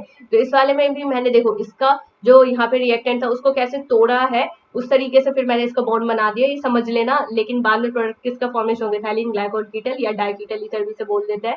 फिर अगला हो जाएगा न्यूक्लियोफिलिक अटैक हो जाएगा, addition of ammonia in derivatives. अब ये वाला जो टेबल है वो तो इतना इंपॉर्टेंट है, मैं तो गारंटी देती हूँ इससे या तो कन्वर्जन का क्वेश्चन तो आएगा ही आएगा, और साथ में नेमिंग रिएक्शन तो 110% आएगी। फिर अगला हो जाएगा C डबल बॉन्ड हो, यहाँ पे NH2 हो जाएगा, Z हो जाएगा, OH जुड़ा होगा, फिर NH जुड़ा होगा, यहाँ पे हो जाएगा डिहाइड्रेशन। डिहाइड्रेशन रिएक्शन हो जाएगा। तो डिहाइड्रेशन का काम क्या होता है? हाइड्रोजन का रिमूवल। यहाँ पे तो देखो ये वाला जो पॉजिटिव नेगेटिव का चक्कर है वो तो मैंने यहाँ पे नेगेटिव पॉजिटिव से आपको दिखाई रखा है कि पहले यहाँ पे नेगेटिव, फिर यहाँ पे पॉजिटिव, फिर H यहाँ से निकलेगा, यहाँ से फिर OH निकला, फिर OH निकल करके इस वाले कार्बन के साथ अटैच हो गया, और यहाँ पे नेगेटिव, यहाँ पे H जो है वो माइनस दिखाया, यानी इसका एक H भी रिमूव हो जाएगा और ये इसका फॉर्मेशन कर देगा। फिर इसके बाद डिहाइड्रेशन मैंने बोला, डिहाइड्रेशन बोला तो 2 हाइड्रोजन निकलेंगे। डी का मतलब 2 नहीं होता है, डी का मतलब क्या होता है? रिमूवल। रिमूवल है, और इसके आगे हाइड्रेशन लगा है, तो किसका रिमूवल कर रहे होंगे? हम हाइड्रोजन वाले एटम का रिमूवल कर रहे होंगे। Equilibrium favour the product formation due to the rapid dehydration of the intermediate to form C double bond NZ। ये मतलब ये वही कहते हैं, डिहाइड्रेशन की बात ही इसने एक्सप्लेन करी है। अब इस रिएक्शन को मैं स्टेप बाय स्टेप पढ़ाती हूँ, क्योंकि ये वाला टेबल तो बहुत ही ज्यादा इंपॉर्टेंट है। अब ये हो जाएगा, सब क्या मैंने NH2 लगा दिया ताकि आपको और भी ज्यादा क्या हो, आसानी से आप इस रिएक्शन को कर सको। यहाँ पे मैंने क्या ले रखा है? C डबल बॉन्ड हो, either it is your ketone, either it is your aldehyde. तो ये रहा अमोनिया, यहाँ पे वाले ग्रुप को तो हम अमोनिया कह देते हैं, that is your NH3 ammonia में। अब मैंने यहाँ पे कैसे, हमेशा बॉन्ड कहाँ से टूटेगा? यहाँ पे नेगेटिव चार्ज, यहाँ पे पॉजिटिव चार्ज, और इस NH जितने भी NH है ना उसमें सबके पास टेंडेंसी है कि भाई मैं तो 2H2 को ही हमेशा रिमूव करूंगा। बस अब क्या था, फिर नेगेटिव को पॉजिटिव से जोड़ो और पॉजिटिव को नेगेटिव। इसके स्ट्रक्चर को हम क्या कहते हैं? आइमाइन कह देते हैं। फिर अगला हो जाएगा NH2 हो जाएगा, अमाइन हो जाएगा, ये वाला स्ट्रक्चर को हम अमाइन कह देते हैं, और इस तरीके से फिर ये आगे जुड़ेगा तो किसका फॉर्मेशन कर देगा? सब्स्टिट्यूटेड आइमाइन। अब मैंने इसे सब्स्टिट्यूटेड आइमाइन क्यों बोला? इसलिए बोला क्योंकि मैंने इसके अमाइन के स्ट्रक्चर को सब्स्टिट्यूट कर दिया। सब्स्टिट्यूट इन द सेंस कि मैंने यहाँ पे इसका जो 2 हाइड्रोजन था उसको हटा दिया, अमाइन का के हाइड्रोजन को हटा दिया, तो सब्स्टिट्यूट तो करा, और इसलिए इसका जो कॉमन नेम है उसके बेस भी हम इसे कह देते हैं, फिर NH2O हो जाएगा। इसका प्रोडक्ट जो होगा, अब O लिखा हुआ है तो O तो आएगा ही, तो इसके प्रोडक्ट को हम O से ऑक्साइम कह देंगे, लेकिन ये है क्या चीज, हाइड्रोक्सिल ऑक्साइम है। और यहाँ पे ये फिर इसी तरीके से NaOH हो जाएगा। मेन मोटो हमारा यही है कि कार्बन के डबल बॉन्ड को तोड़ो और NH2 में से H2 को निकालो, हर एक जगह यही चीज हमें देखने को मिलेगी। फिर अगला हो जाएगा NH2 अगर NH2 दो इकट्ठे आ जाए तो हम क्या देते हैं, हाइड्रोजन। लेकिन after the formation of product it will lead to formation of hydrazone हो जाएगा। फिर अगला हो जाएगा NH के साथ हो जाएगा फिनाइल हाइड्रोजीन हो जाएगा। अब फिनाइल हाइड्रोजीन अगर मैंने दे रखा है तो यहाँ पे किसका फॉर्मेशन हो जाएगा, NH2 हो जाएगा, NH हो जाएगा, यहाँ पे डबल बॉन्ड फिनाइल हाइड्रोजीन हो जाएगा, C डबल बॉन्ड O हो जाएगा, फिर NH हो जाएगा। फिर इसी तरीके से इसने बना दिया। अभी इस वाले को हम फिनाइल हाइड्रोजोन कह देंगे। अभी ये जो दो चीज है उसमें मैं एक आपको नई बात भी बताऊंगी, वो थोड़ा सा ध्यान से जानो। अभी हो जाएगा DNP टेस्ट। DNP टेस्ट जो होता है वो मेनली हम किस लिए करते हैं, एल्डिहाइड और कीटोन के केस में करते हैं। हम इसे 2,4 DNP टेस्ट भी कह देते हैं। अगर ये मतलब अगर एल्डिहाइड या फिर कीटोन में से कुछ भी चीज प्रेजेंट है तो वो ऑरेंज कलर की हो जाती है। इन्होंने बाद में भी लाइन लिखी है that 2,4 derivative are yellow and orange और रेड सॉलिड। अगर इस तरीके का कलर मिल रहा है तो इसका मतलब वो हमारे या तो कीटोन है या फिर एल्डिहाइड है। इस तरीके से आप पता लगा सकते हो। और फिर उसके बाद कैसे जोड़ना है वो तो यहाँ पे रिएक्शन के देख के पता लग जाएगी। फिर अगला हो जाएगा semi carbazide that leads to the formation of, यहाँ पे सेमी कार्बोजोन हो जाएगा, यहाँ पे NH हो जाएगा, C डबल बॉन्ड हो जाएगा, NH2 हो जाएगा। अब मेरे को यहाँ पे जोड़ना कैसे है वो चीज इंपॉर्टेंट है कि C डबल बॉन्ड O लिखा मैंने यहाँ पे से इसको तोड़ा, फिर उसके बाद हो जाएगा सेमी कार्बोजोन हो जाएगा। अब देखो दिक्कत है कि ये दो NH है और वो दोनों NH जो है ना वो अलग अलग से लगे हुए हैं। मैं कैसे जोड़ू, मेरे को तो बहुत ज्यादा दिक्कत हो गई कि मैं इसको कैसे जोड़ू। तो यहाँ पे मैंने क्या करा, यहाँ पे O नेगेटिव को तोड़ दिया, ठीक है, इतने को तोड़ा। अब देखो इसके प्रोडक्ट को पहले देखो तो ये NH2 ऐसे का ऐसा ही है, यानी मैंने तोड़ा किसको, इस वाले NH को, इस वाले NH को तोड़ा तो यहाँ से क्या निकलेगा, यहाँ से NH यहाँ पे जुड़ जाएगा, यहाँ पे नॉर्मली एक हाइड्रोजन होगा ना तो हाइड्रोजन निकला, NH इसके साथ जुड़ गया और फिर यहाँ पे आगे का फॉर्मेशन कर लेगा। कभी कभार ये रिएक्शन को मतलब चेन को आगे भी बढ़ा के दे सकते हैं, लेकिन आप हमेशा ध्यान रखना कि अगर हमें तोड़ना है तो जहाँ पे सिंगल NH वाली साइड प्रेजेंट होगी, जहाँ पे हाइड्रोजन प्रेजेंट होगा इसके साथ, वहीं से रिमूवल होगा, ना कि अगर मैं इसकी कार्बन चेन आगे बढ़ा दूं वहां से भी होगा। तो इसका product lead to the formation of semi carbazone with the help of semi carbazide. अगला जो होता है वो रिडक्शन वाला रिएक्शन हो जाएगा, that is Clemmensen reduction reaction. Clemmensen reduction जो होता है वो कहता है कि भाई AK चला HC against Arun Jaitley acid के लिए, तो AK in the sense aldehyde और कीटोन, यानी ये दोनों के साथ रिएक्शन करेगा तो एल्डिहाइड और कीटोन हमने लिखा जिंक मरकरी के प्रेजेंस में HCl लिखा CH2 हो जाएगा। फिर व्हाट हो जाएगा जिसे हम क्या कहते हैं, क्लेमेंसन रिडक्शन। फिर अब अगली बार में हम वॉल्फ-क्रिस्टल रिडक्शन पढ़ेंगे। अब मैं इतने देर से तो आपको निमोनिक्स पढ़ा ही रही हूँ, तो एक बार इस निमोनिक्स का एक बार इस निमोनिक्स के भी आप लाइन मिलाओगे तो आपको लाइन जो होगी वो बिल्कुल सेम मिलेगी। एक बार मिला के देखना, आपको खुद ही समझ आ जाएगा। फिर उसके बाद हो जाएगा, फिर अगला वाला है AK चला। अब ये वाली कौन सी रिएक्शन हो जाएगी, वॉल्फ-क्रिस्टल रिएक्शन। वॉल्फ-क्रिस्टल रिएक्शन भी बहुत ज्यादा इंपॉर्टेंट है। AK चला HC बस पर चढ़ के बोला नमो नमो। अब नमो नमो इन द सेंस NH2 वाला ग्रुप हो जाएगा, चला बोला है तो यहाँ पे AK in the sense aldehyde और कीटोन कहाँ पे चढ़ा है, बस पे चढ़ा है, तो यानी बस इतना बड़ा स्ट्रक्चर इसके पास प्रेजेंट होगा, दैट इज और CH2OH वाला ग्रुप यहाँ पे इथाइलिन ग्लाइकोल दे रखा है। अब स्टेप वाइज देखेंगे, यहाँ पे हमने NH2 डाला, NH2 डाला, NH2 अगर टूटा तो यहाँ पे जहाँ पे भी हाइड्रोजन होता है NH2 के साथ तो हमेशा कौन गायब होता है, हाइड्रोजन गायब होगा, हाइड्रोजन गायब होगा तो इसने इस तरह का बॉन्ड बना लिया। फिर यहाँ पे क्या निकलेगा, फिर यहाँ पे फिर वाटर और N2 के फॉर्मेट में कुछ निकलेगा, तो यहाँ पे CH2 आ जाएगा, फिर N2 आ जाएगा, यहाँ पे आ जाएगा wolf-crystal reduction. Next is your oxidation वाला reaction. Ketones are generally oxidized under Weierstrass conditions. Strong oxidizing agent at an elevated temperature. Their oxidation involves carbon-carbon bond cleavage to afford a mixture of carboxylic acid have lesser number of the carbon atom than the parent ketone। ये कहता है कि अब जो मैं reaction पढ़ा रही हूँ ना उसमें देखो नॉर्मली एल्डिहाइड, अब ये चाहे वो ऑक्सीडेशन करके मेनली किसका फॉर्मेशन कर रहा है, एसिड का फॉर्मेशन कर रहा है, इसका भी काम कीटोन का भी काम यही है। अब ये कहता है कि अगर मैंने एल्डिहाइड का रिडक्शन करा तो इसने तो डायरेक्टली कार्बोक्सिलिक एसिड बना दिया, लेकिन कीटोन क्योंकि 2 डिग्री का है, दोनों तरफ इसके पास कार्बन चेन है झेलने के लिए, तो ये कहता है कि ये दोनों साइड से किस चीज का फॉर्मेशन करेगा, कार्बोक्सिलिक एसिड। और इन्होंने बोला है कि bye cleavage of C1C2 bond, और ये भी फिक्स नहीं है कि हमेशा ये प्रोडक्ट फॉर्म होंगे, हो सकता है प्रोडक्ट कम फॉर्म हो रहे हो, ज्यादा फॉर्म हो रहे हो और विद डिफरेंट चेन फॉर्म हो रहे हो। Different chain in the sense कि अगर मान लो मैंने पहली बार रिएक्शन करी तो मेरा ये प्रोडक्ट फॉर्म हो गया, दूसरी बार करी ये प्रोडक्ट फॉर्म हो गया, तीसरी बार करिए फिर चौथी बार, फिर अब मान लो मैं फिर से उसी रिएक्शन को दोहराऊं और दोहरा फिर से उसी को रिएक्शन को, तो ऐसा भी हो सकता है कि ये वाली चीज पहले फॉर्म हो जाए। तो इसका कोई फिक्स है नहीं, क्योंकि वाइग्रॉस कंडीशन मतलब बहुत ही ज्यादा हीट रिलीज वाली कंडीशन वाला ये रिएक्शन है। फिर अगला टेस्ट हो जाएगा। टेस्ट अगेन इस चैप्टर के बहुत ज्यादा इंपॉर्टेंट है। यहाँ पे लिखा है टोलेंट टेस्ट। टोलेंट टेस्ट हम पिछले चैप्टर में अच्छे से पढ़ के आए थे, या फिर मैंने इसे पीवाईक्यू सीरीज के क्वेश्चन में भी आपको समझाया था कि ये किस तरह वर्क करता है। तो अब ये इन्होंने थ्योरी में दे रखा है, मैं इसको रिएक्शन के थ्रू अगेन बताऊंगी। That is RCHO. यहाँ पे हमने जो टोलेंट रिएजेंट होता है उसको ले रखा है और साथ में 3 OH के ग्रुप को ले रखा है और RCO नेगेटिव ले रखा है। अब यहाँ पे किसका फॉर्मेशन हो जाएगा, एजी का फॉर्मेशन हो जाएगा, साथ में वाटर का फॉर्मेशन हो जाएगा। 4 NH3 दे रखा था। अब इसमें मेन इंपॉर्टेंट बात यह है कि हमेशा एल्डिहाइड का ऑक्सीडेशन करते तो किसका फॉर्मेशन होता है, एसिड का फॉर्मेशन होता है। और AgNH3 का होल ट्वाइस कुछ इस तरीके से टूटेगा कि NH3 जो होगा वो बाहर निकल जाएगा और Ag जो होगा यहाँ पे हो जाएगा। इसी टेस्ट को हम क्या टेस्ट कह देते हैं, सिल्वर मिरर टेस्ट भी कह देते हैं। तो क्वेश्चन में अगर नाम बदल जाए तो घबराना नहीं है। फिर अगला हो जाएगा नो रिएक्शन हो जाएगा विद कीटोन ओनली एल्डिहाइड। यानी ये अगर रिएक्शन करेगा तो कोई भी रिएक्शन नहीं करता है किसी साथ, कीटोन के साथ। मतलब टोलेंट टेस्ट अगर कहे कि हाँ कीटोन करता है क्या, टोलेंट टेस्ट तो नहीं करता कीटोन, सिर्फ एल्डिहाइड ही करता है। अब अगला टेस्ट जो होगा वो फेलिंग टेस्ट हो जाएगा। फेलिंग टेस्ट में हमारे पास 2 रिएजेंट होते हैं। मैंने वो भी चीज यहाँ पे मेंशन की है बहुत अच्छे तरह से, जैसे कि Fehling solution A and Fehling solution B. अब इन दोनों में डिफरेंस क्या है कि फेलिंग सॉल्यूशन ए जो होता है उसमें हम एक्वस कॉपर सल्फेट का यूज करते हैं और फेलिंग सॉल्यूशन बी में हम रोस्टी सॉल्ट दैट इज पोटेशियम टेट्राइड। जब मैं इस चैप्टर का एकदम डिटेल वर्जन लेके आऊंगी with notes with everything, then मैं आपको पोटेशियम टेट्राइड का भी स्ट्रक्चर बनाऊंगी, लेकिन ये उतना इंपॉर्टेंट नहीं है, इसे मैंने अभी नहीं बताया है। अब देखो alkaline sodium potassium tartrate Rochelle salt लिखा हुआ है। Aromatic aldehyde do not respond to this test.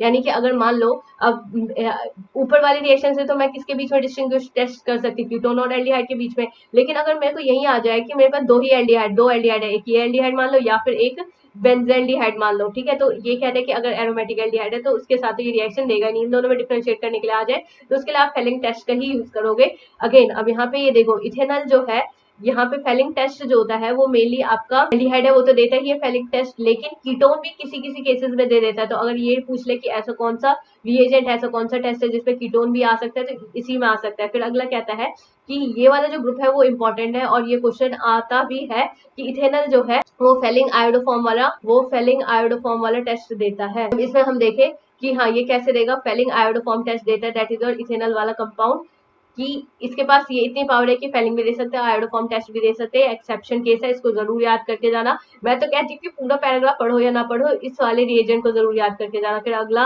Reaction हो जाएगा आयोडोफॉर्म। अब हम इतनी एल्डिहाइड की बातें करें तो कीटोन का भी तो कोई टेस्ट होना चाहिए ना, तो उसके लिए हमारा कौन बचा हुआ है, आयोडोफॉर्म। आयोडोफॉर्म को अगेन ये वाला रिएक्शन जो होता है वो बच्चों से जरूर गलत होता है, तो इसके लिए मैं ये कहती हूँ कि मेरे पास ये OH ग्रुप था, ठीक है। अगर OH ग्रुप है तो उसके लिए जो अल्फा वाली पोजीशन होगी वो उसके साथ जो डायरेक्टली अटैच है CS2 वो वाली ना छोड़, उसको छोड़ के उसके बगल वाला जो होगा उसको अल्फा बोलेंगे। लेकिन अगर मैं कीटोन की बात करती हूँ तो कीटोन के इधर इस साइड के यानी OH वाला जो है ये तो OH वाले ग्रुप है और OH में मैंने जैसे सिखाया था अगर 2 साइड है तो दोनों साइड ही आपका अल्फा कहलाएगा।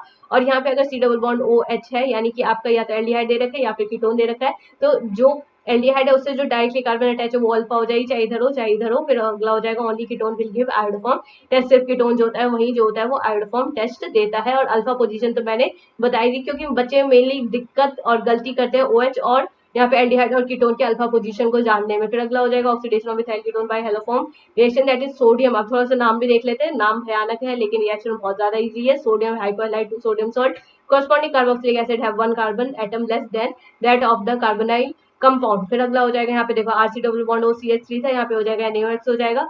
यहाँ पे इसका फॉर्मेशन हुआ तो Na पॉजिटिव होगा, ये नेगेटिव होगा, नेगेटिव पॉजिटिव को जोड़ दो। अब ये इसकी अल्फा पोजीशन थी, ये भी इसकी कैसी पोजीशन थी, अल्फा वाली ही पोजीशन थी। अब हमने ये वाला स्ट्रक्चर तो सेम था क्योंकि दोनों स्ट्रक्चर जो है, अब मेरे को ये R तो नहीं पता कि सिंगल होगा डबल होगा, इसका तो कोई ज्ञान नहीं है, लेकिन इस CH3 का तो ज्ञान है कि हाँ ये अल्फा पोजीशन होगी। और ध्यान रखना अल्फा पोजीशन मैंने लिखे तो सिर्फ एक कार्बन ही होना चाहिए उसके एक साइड, ये नहीं कि 6-7 कार्बन लगा रही हूँ मैं उसको भी अल्फा पोजीशन बोलूंगी, वो नहीं होगी alpha position. In the sense सिर्फ एक कार्बन होगा, तो एक कार्बन वाली चेन मेरे को इधर दिखी, तो यानी रिमूवल भी जो होगा वो मेनली मैं कहाँ से कर रही होंगी, यहीं से कर रही होंगी। अब Na पॉजिटिव हो जाएगा, OX हो जाएगा और यहाँ पे किसका मतलब क्या चीज जुड़ जाएगी, ONA जुड़ जाएगी। यहाँ पे CHX3 दैट इज, और अब वो CHX3 कुछ भी हो सकता है, that is chlorine, bromine, iodine. क्योंकि ये आयोडीन मेनली, अगर आपको ये रिएक्शन याद नहीं होती तो आप ये चीज जरूर याद कर लो कि CHX3 जो होगा वो हर केस में फॉर्म हो गई होगा और X के साथ। अब जिस तरीके से यहाँ पे चेंज होकर के आता है वैसे चेंज कर देना। यहाँ पे NaOCl लिखा है, ऐसे भी हो सकता है, NaOBr भी हो सकता है, NaOI भी हो सकता है, तो डिपेंड करेगा कि आप किस तरह रिएक्शन कर रहे हो। चलो ये बात भी बता देती हूँ क्योंकि स्ट्रक्चर थोड़ा सा डरावना है लेकिन स्टिल इजी है, ठीक है। अब देखो ये रहा हमारा अल्फा पोजीशन, डबल बॉन्ड ये भी है लेकिन ये भी है, यहाँ पे हम देखें तो यहाँ पे क्या चीज है, ये कीटोन है तो हम कीटोन पे ही जाएंगे, डबल बॉन्ड पे तो जाना नहीं है हमें। ये इसकी जो ये मतलब ये तो कार्बन हो गया, इसके साथ जो डाइक्लेट है जो अल्फा पोजीशन उसी को हटाएंगे क्योंकि इस साइड लंबी चेन फॉर्म हो रही है, तो ये CH Cl3 के फॉर्म में बाहर निकल जाएगा और इस वाले की जगह पे यहाँ पे हमारा क्या चीज आ जाएगा, सी डबल बॉन्ड ONA आ जाएगा। अब ये तो नॉर्मली इन्होंने ऐसे करके लिखा हुआ है, लेकिन अगर ऐसे आ जाए NaOH और साथ में HCl तो भी आप सेम ही रिएक्शन करके आओगे। अब NCERT ने तो दोनों को इकट्ठा ही दे रखा है, रिएक्शन लेकिन सेम ही रहेगी। Iodoform reaction with sodium hypoiodide is also used for detection of CH3CO group और CH3 group which produces this group on oxidation. अब इन्होंने यही चीज एक्सप्लेन करी हुई है पूरे अच्छे से। अब ये कन्वर्जन वाला क्वेश्चन है, कन्वर्जन वाला क्वेश्चन एक बार खुद ट्राई करना, क्योंकि कन्वर्जन अब ऊपर के रिएक्शन पे बेसिस इन्होंने कन्वर्जन के आंसर दिए होंगे, और कन्वर्जन वाले क्वेश्चन में हो सके तो बहुत ज्यादा स्पीड से करना क्वेश्चन, क्योंकि लंबा पड़ता है क्वेश्चन और आसान होता है। लेकिन acidity of alpha hydrogen of aldehyde and ketone. अब हम किसके बारे में बात करेंगे, एसिडिटी। अब देखो एल्डोल कंडेंसेशन रिएक्शन, ये अगेन ये वाली रिएक्शन जो है वो बहुत ज्यादा इंपॉर्टेंट है। इस चैप्टर को तो मेनली एल्डोल कंडेंसेशन रिएक्शन के नाम से ही जाना जाता है। अब बच्चों का सबसे पहला डाउट आता है कि एल्डोल कंडेंसेशन रिएक्शन है अल्फा हाइड्रोजन, ठीक है, ये बात समझ उनको भी आ जाती है, cross aldol both aldol condensation plus reaction. अब उनको मेनली दिक्कत आती है कि एल्डोल कंडेंसेशन और एल्डोल रिएक्शन में क्या डिफरेंस होता है। तो डिफरेंस जो भी होता है वो मैंने नीचे अभी इसी रिएक्शन में बताया है कि एल्डोल कंडेंसेशन अगर बोले तो एल्डोल कंडेंसेशन में आपका NaOH भी होगा और साथ में HCl भी होगा, और एल्डोल रिएक्शन बोले तो सिर्फ उसमें NaOH होगा, हीटिंग वगैरह जैसी कोई चीज होगी नहीं, यहाँ से वाटर निकलेगा। अब देखो यहाँ पे मैंने एक छोटी, अब इन्होंने पूरे स्टेप में बताया है, अगर मान लो कि आपका 1 नंबर में क्वेश्चन आ जाए तो आप पूरा स्टेप करने तो बैठोगे नहीं, तो आपको क्या करना है, सिंपली आपके जो भी अल्फा वाले पोजीशन से उस वाले कार्बन को साइड करो, यहाँ पे ऑक्सीजन को करो और दूसरे वाले ग्रुप से भी जो अल्फा वाले हाइड्रोजन से उसको हटाओ और डायरेक्टली वाटर को निकालो, और ये जो प्रोडक्ट आपको बना वो डायरेक्टली एल्डोल कंडेंसेशन से बना। लेकिन अगर कोई पूछ ले कि भाई तुम एल्डोल कंडेंसेशन प्रोडक्ट तो बता ही रहे हो, एल्डोल रिएक्शन का भी बताओ, तो उसके लिए भी मैंने यहाँ पे देखो ये हमारा जो नॉर्मली स्ट्रक्चर था, जो भी स्ट्रक्चर है उसमें हमें क्या ऐड करना होता है, वाटर ऐड करना होता है डायरेक्टली। अब यहाँ पे OH हो जाएगा, यहाँ पे H हो जाएगा, इस साइड को H गया, यहाँ पे OH गया, और किस का फॉर्मेशन कर दिया इसने, एल्डोल रिएक्शन। और एल्डोल रिएक्शन के बाद फिर अगेन इसका मैं थोड़ी सी हीटिंग दे दूं तो फिर क्या हो जाएगा, ये एल्डोल कंडेंसेशन का फॉर्मेशन कर लेगा, और ये दोनों प्रोडक्ट जो होते हैं वो हीटिंग करने पे, मैं चलो यहाँ पे लिख ही देती हूँ कि यहाँ पे आपका NaOH प्रेजेंट है, वो भी डाइल्यूट वाला NaOH प्रेजेंट है, ठीक है। अब इन्होंने वो अल्फा बीटा वाली पोजीशन के बारे में बताया होगा, इसे हम बीटा हाइड्रोक्सी कीटोन बोल देते हैं respectively, this is known as aldol reaction. अब इन्होंने एल्डोल रिएक्शन का उतना डिटेल दिया नहीं है जितने डिटेल से मैंने आपको पढ़ाया है, तो आई होप आपको समझ आया होगा। फिर अगला हो जाएगा CH3 हो जाएगा, CH हो जाएगा, डाइल्यूट का NaOH हो जाएगा। अब देखो ये थोड़ी सी NCERT की रिएक्शन भी देख लेते हैं। मैंने इन दोनों को अलग करा है, अलग करने के बाद आपका पहला स्टेप होगा कि पॉजिटिव चार्ज एक पे लगाओ, एक कार्बोनाइल पे नेगेटिव चार्ज लगाओ, और दूसरा आपका मेन इंटेंशन जो होगा वो दूसरे कार्बन को बिल्कुल ऐसे रिपीट करना है। तो यहाँ पे क्या हो जाएगा, पॉजिटिव हो जाएगा, यहाँ पे COH हो जाएगा, यहाँ पे नेगेटिव हो जाएगा, यहाँ पे पॉजिटिव हो जाएगा, दोनों चीज जुड़ी और जुड़ने के बाद पॉजिटिव नेगेटिव बनी, और इस तरीके से जो हमारे पहला प्रोडक्ट फॉर्म होगा वो आई गेस अब आपको पता लग गया होगा कौन सा प्रोडक्ट फॉर्म होगा, एल्डोल कंडेंसेशन और aldol reaction. It is just your aldol reaction, but after that it leads to the formation of your aldol condensation वाला प्रोडक्ट, जहाँ पे आप यहाँ से किसी चीज को रिमूव कर रहे होगे, पानी को रिमूव करोगे और पानी निकला, तो यहाँ से देखो यहाँ से आपका OH ग्रुप निकला, यहाँ से आपका OH ग्रुप निकला और यहाँ से हाइड्रोजन निकला, और यहाँ पे किसका फॉर्मेशन हो गया, ब्रूट 2 इनल हो गया। फिर अगला है एल्डोल रिएक्शन वाली चीज की भी मैंने यहाँ पे अच्छे से बात की है कि एल्डोल रिएक्शन कैसे डील करेगी, till NaOH not heating and dilute NaOH plus में हीटिंग वाली चीज होगी वो इसमें आ जाएगी। फिर अगला है CH3 C डबल बॉन्ड हो जाएगा, CH3 हो जाएगा, फिर बेरियम हाइड्रोक्साइड, ये वही सेम रिएक्शन है, इसको एज एन एग्जाम्पल आप कर लेना, मैंने पूरा रिएक्शन तो आपको करवा दिया।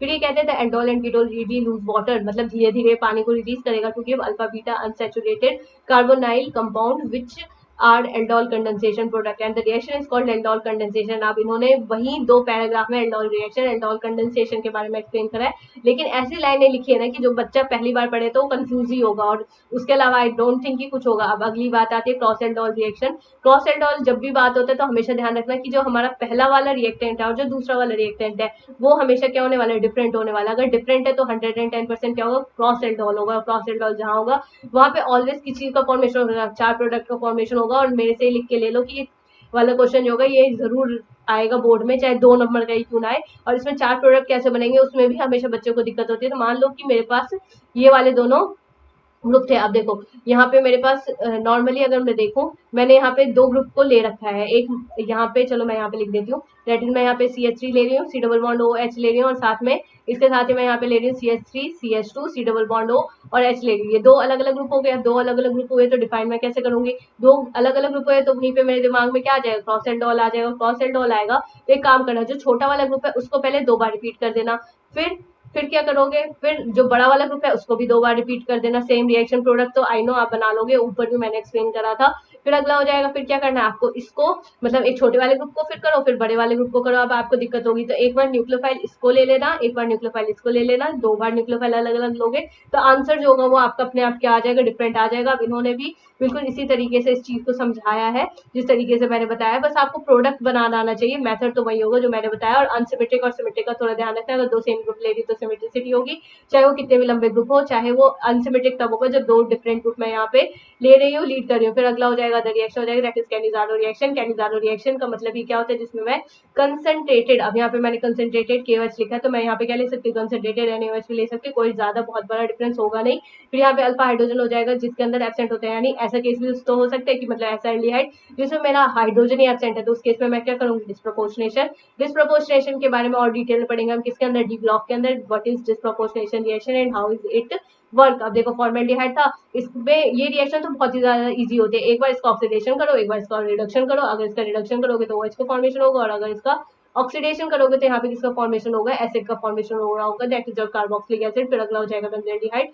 बेंजाइल अल्कोहल हो जाएगा, सोडियम वाला क्या हो जाएगा? बेंजोएट हो जाएगा, NaOH हो जाएगा। फिर इसको गर्म कर है, किसका फॉर्मेशन हो जाएगा? CH2 OH का फॉर्मेशन हो जाएगा, और CONA हो जाएगा, दैट इज और बेंजाइल अल्कोहल। फिर अगला हो जाएगा सोडियम का, बेंजोएट हो जाएगा, बेंजाइल अल्कोहल एंड बेंजोइल अगला वाला दूसरा हो जाएगा। फिर आगे और बढ़ेंगे, इसके बाद हो जाएगा इलेक्ट्रोफिलिक सब्स्टिट्यूशन रिएक्शन। बहुत ही ज्यादा आसान रिएक्शन है। हमेशा मैंने स्टार्टिंग में ही पहली लाइन में बताया था कि जितने भी कार्बोनाइल कंपाउंड होते हैं उसका कैसे नेचर होता है? इलेक्ट्रॉन विड्रॉइंग ग्रुप, और जो इलेक्ट्रॉन विड्रॉइंग ग्रुप होते हैं वो इलेक्ट्रॉन डेंसिटी कहाँ पे बढ़ाते हैं? हमेशा मेटा वाली पोजीशन पे बढ़ाते हैं। तो इसने कहाँ पे बढ़ा दिया? मेटा वाली पोजीशन पे बढ़ाया, और यहाँ पे N2O हो जाएगा। आई नो मेरी राइटिंग बहुत गंदी है, लेकिन इतनी भी गंदी नहीं है कि मैं आपको समझा ना पाऊँ, आपको समझ तो आ ही रहा होगा। फिर उसके बाद हो जाएगा, यहाँ पे देखो कि यहाँ पे ये वाला इसके जितने भी प्रोडक्ट्स है मैंने बता दिए हैं, बना भी दिए हैं इवनली, आप समझ जाना। और वो जो टेबल थी उसी से ये सारे क्वेश्चन है, मतलब जो मैंने कही नहीं थी टेबल बहुत ज्यादा इंपॉर्टेंट है, उसी से ये सारे क्वेश्चन है। उसी के बेसिस पे कि हाइड्रोजन को रिमूव करो, NH2 के साथ जोड़ दो। Uses of aldehyde and ketone, ये कॉमन से यूज है, फिर भी एक बार पढ़ लेते हैं। Chemical industry aldehyde and ketones are used as a solvent, starting materials and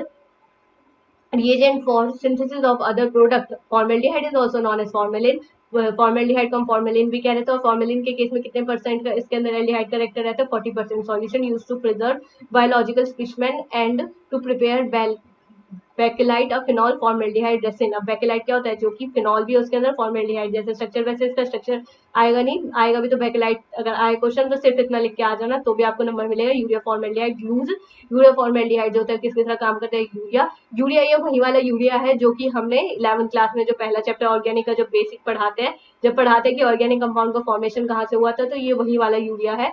और यूरिया का तो स्ट्रक्चर भी पूछा जाता है। फिर अगला हो जाएगा एंड अदर पॉलीमेरिक प्रोडक्ट हो जाएगा। फिर मोलैसिटाइल is used primary as starting material is manufacture of acetic acid. चलो मैं यूरिया का एक बार स्ट्रक्चर बता देती हूँ, दैट इज और NH2 C डबल बॉन्ड हो जाएगा, NH2 हो जाएगा, बन गया आपका urea, that is your urea.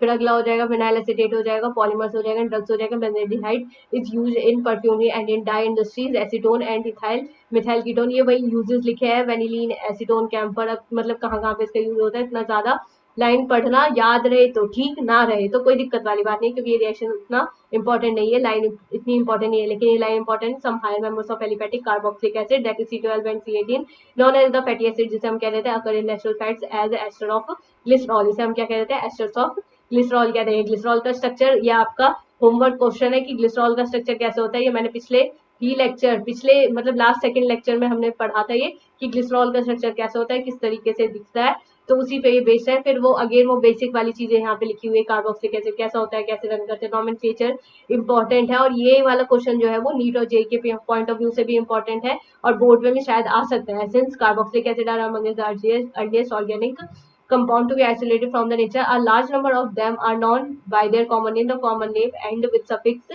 ic acid and have been derived from the Latin or Greek names of their natural source. Formica means and, acetic acid carboxylic acid vinegar हो जाएगा, फिर अगला हो जाएगा ब्यूटारिक एसिड हो जाएगा, from rancid butter हो जाएगा, लैटिन ब्यूटानम। मतलब यही चीज इन्होंने मेनली लिखी हुई है कि फॉर्मिक एसिड किसको कह रहे थे, एसिटिक एसिड किसको कह रहे थे, फॉर्मिका। और फॉर्मिक एसिड जो होता है किसके बाइट में रहता है, एंड के बाइट में रहता है। ऐसे विनीगर जो होता है वो हमारा एसिटिक एसिड कहलाता है। ऐसे जो ब्यूटारिक एसिड होता है उसे हम रेंसिड, ये चीज इंपॉर्टेंट है, रेंसिड कह देते हैं हम किसको, ब्यूटारिक वाले एसिड को। ब्यूटरम हो जाएगा मीन्स बटर। फिर इसके बाद अगेन ये वाली लाइन इंपॉर्टेंट नहीं है। फिर अगला ये टेबल बहुत इंपॉर्टेंट है, जितनी एनसीईआरटी की टेबल है वो तो एकदम घोल के पी जाना, उससे तो क्वेश्चन आना एकदम पक्का सा है। फिर अगला जो होता है फॉर्मिक एसिड, आई नो ये टेबल आपने भी पढ़ा होगा, और मेरे को ये भी पता है कि आपको ये सारे स्ट्रक्चर जो होंगे बहुत अच्छे लग रहे होंगे क्योंकि आसान से। चलो यहाँ से पढ़ाती हूँ, मेरे हिसाब से यहाँ से थोड़ा सा टफ आना स्टार्ट हो गया इस वाले पॉइंट ऑफ व्यू से, तो यहीं से पढ़ते हैं। अब देखो यहाँ पे लिखा है isobutyric acid, iso in the sense again 2 degree, और ब्यूटारिक इन द सेंस की टोटल नंबर ऑफ कार्बन कितने होने वाले, इसके पास 4 कार्बन होने वाला है। और इसे अगर मैं ये स्ट्रक्चर बनाऊँ तो वो वाले स्ट्रक्चर जो होगा मेरा किसका फॉर्मेशन करेगा, CH3 यहाँ पे मैंने बनाया कार्बोक्सिलिक एसिड, और यहाँ पे किसका फॉर्मेशन हो जाएगा, butyric acid, that is your isobutyric acid. Total number of carbon कितने हुए, अभी भी इसके पास कितने प्रेजेंट है, 4 है, iso in the sense 2 degree, right. फिर अगला हो जाएगा ऑक्सैलिक एसिड। अब देखो ऑक्सैलिक एसिड हो, चाहे यहाँ पे मेलोनिक एसिड हो, चाहे सल्फोनिक एसिड हो, चाहे ग्लूटेरिक एसिड हो, चाहे एडिपिक एसिड हो, ट्राई कार्बोलिक एसिड हो या फिर कार्बोलिक एसिड हो, सब चीज का मैंने एक सीक्वेंस में करा है कि आप नाम तो भूल ही नहीं सकते, कि नाम कैसे भूल जाओगे भाई, और इसका क्वेश्चन आएगा ये भी मैं कह सकती हूँ। अब देखो यहाँ पे हम ऐसे याद करेंगे इसको, ओम साकप के फॉर्मूले से याद करेंगे, किसके फॉर्मूले से, दैट इज योर ओम लिखना है, फिर सागर नहीं लिखना है, सागप लिखना है, ठीक है। यही गलती मैं अपने टाइम में करती थी, पी की जगह में आर लगा देती थी, और क्वेश्चन वहीं पे क्या हो जाता था, गलत हो जाता था। तो अब मैंने क्या लिखा यहाँ पे, ओम साकप लिखा, O for your oxalic acid, M for your malonic acid, and S for your succinic acid, and G for your glutaric acid, and after that A for adipic acid, and P for pimelic acid, ठीक है। ये होगा आपका पेलमिक्टिक वाला acid. फिर अगला देखो यहाँ पे मैंने लिखा N0 N1 N2, normally sequence में अगर हम रिएक्शन लिखते हैं तो ऐसे ही तो लिखेंगे, पहले किसको लिखेंगे, 0 को, फिर 1 को, फिर 2 को, फिर 3 को, और फिर 4 को। आप देखो N इन द सेंस मैंने यहाँ पे भी रिप्रेजेंट करा है कि N का मतलब क्या है, N मैंने कैसे यूज करा है, तो ऐसे यूज करा है कि ऊपर कार्बोक्सिलिक एसिड, बीच में CH2N। अगर N की वैल्यू 0 है तो यानी CH2 नहीं आएगा, जो कि पहले वाले रिएक्शन में देखने को मिल रहा है। अगर N की वैल्यू 1 हो गई, N की वैल्यू 1 हो गई तो CH2 एक आएगा, यानी ये दोनों ग्रुप तो आपके फिक्स ही है कि ये दोनों तो आएंगे ही आएंगे, बीच वाला चाहे एक आए चाहे 2 आए या ना आए, लेकिन इतना तो आएगा ही आएगा। अब देखा मैंने इस चीज को भी आपको कितने आसानी से समझा दिया, और आई श्योर कि मेरे से जो लेक्चर ये पढ़ रहा होगा वो इस वाले क्वेश्चन को तो गलत नहीं करके आएगा एग्जाम में। फिर अगला हो जाएगा यहाँ पे कार्बोक्सिलिक एसिड, CH2COH हो जाएगा, इसे किसे क्या कह देते हैं, phenyl acetic acid, 2 phenyl ethanoic acid. Phenyl बोला तो फिनाइल वाला ग्रुप हो जाएगा, और एसिटिक एसिड बोला तो CH2COH हो जाएगा। एसिटिक का मतलब ही क्या हो जाता है यहाँ पे, CH2COH हो जाएगा, जिसके साथ भी लग जाए, और एसिड लगा तो कार्बोक्सिलिक एसिड तो होगा ही होगा। थैलिक एसिड को मैंने पहले ही बता दिया था। फिर अगला हो जाएगा स्ट्रक्चर ऑफ कार्बोक्सिल ग्रुप की, कार्बोक्सिल ग्रुप का स्ट्रक्चर कैसे हो जाता है। फिर अगला हो जाएगा carboxylic carbon is less than electrophile हो जाएगा, then carbon and carbon because of the possible resonance structure. तो ये कहता है कि जो हमारा कार्बोक्सिलिक एसिड है ना, उसके अंदर लेस है इलेक्ट्रोफिलिक नेचर, यानी कि इलेक्ट्रोफिलिक नेचर का मतलब उसके अंदर ज्यादा पॉजिटिविटी कम है। क्यों कम है, क्योंकि जो रेजोनेंस स्ट्रक्चर जो मैं अगर इसका बनाऊं उसके अंदर थोड़ी ज्यादा पॉजिटिविटी होगी, इसलिए होगी क्योंकि रेजोनेंस में क्या होता है, रेजोनेंस में हमेशा चार्ज जो होता है वो मूव करते रहते हैं, कभी एक जगह बैठते नहीं है, चार्ज कभी इधर जाएंगे कभी उधर जाएंगे। हमने 11th क्लास में भी पढ़ा होगा कि बेंजीन रिंग में भी इवन जब रेजोनेंस होती है तो उसके बहुत सारे इन द सेंस कि 2 स्ट्रक्चर तो कम से कम इसके फॉर्म होते ही होते हैं। तो इसमें क्या होता है कि हमारे जो बॉन्ड होते हैं वो करीब, आपको थोड़ा बहुत स्ट्रक्चर अगर याद हो तो ऐसे ऐसे करके ये बॉन्ड, मतलब इसका इंटरमीडिएट ऐसे तरीके से इसका फॉर्म होता था। ये वही वाली चीज की बात कर रहे हैं कि अगर मान लो मैं इसका रेजोनेंस कर दूं तो इस तरीके का ये स्ट्रक्चर फॉर्म होगा, और इस तरीके का स्ट्रक्चर फॉर्म होगा, तो कभी पॉजिटिव चार्ज यहाँ आएगा, कभी यहाँ पे, कभी यहाँ पे, ऐसे करके पॉजिटिव चार्ज पूरे कार्बन पे ही मूव करेगा, तो इलेक्ट्रोफिलिसिटी क्या हुई, इसकी इंक्रीज हुई। लेकिन जब मैं रेजोनेंस नहीं कर रही हूँ तब तो ये पॉजिटिव चार्ज तो इसी के ऊपर टिका रहेगा ना, एक ही कार्बन के ऊपर, ये तो है नहीं कि पूरे स्ट्रक्चर में घूम रहा होगा। तो ये उसी की बात करते हैं कि कार्बोक्सिलिक एसिड की इलेक्ट्रोफिलिसिटी कम होगी, उसके कंपेरिजन में अगला हो जाएगा आईयूपीएसी नेम है कार्बोक्सिलिक एसिड का, कि आप कैसे डील करोगे, that is IUPAC name alkane plus oic acid. अब ये एक बात लिखी है जो कि इंपॉर्टेंट है और बच्चे गलत करके आते हैं, carbon of carboxylic acid is included in parent chain.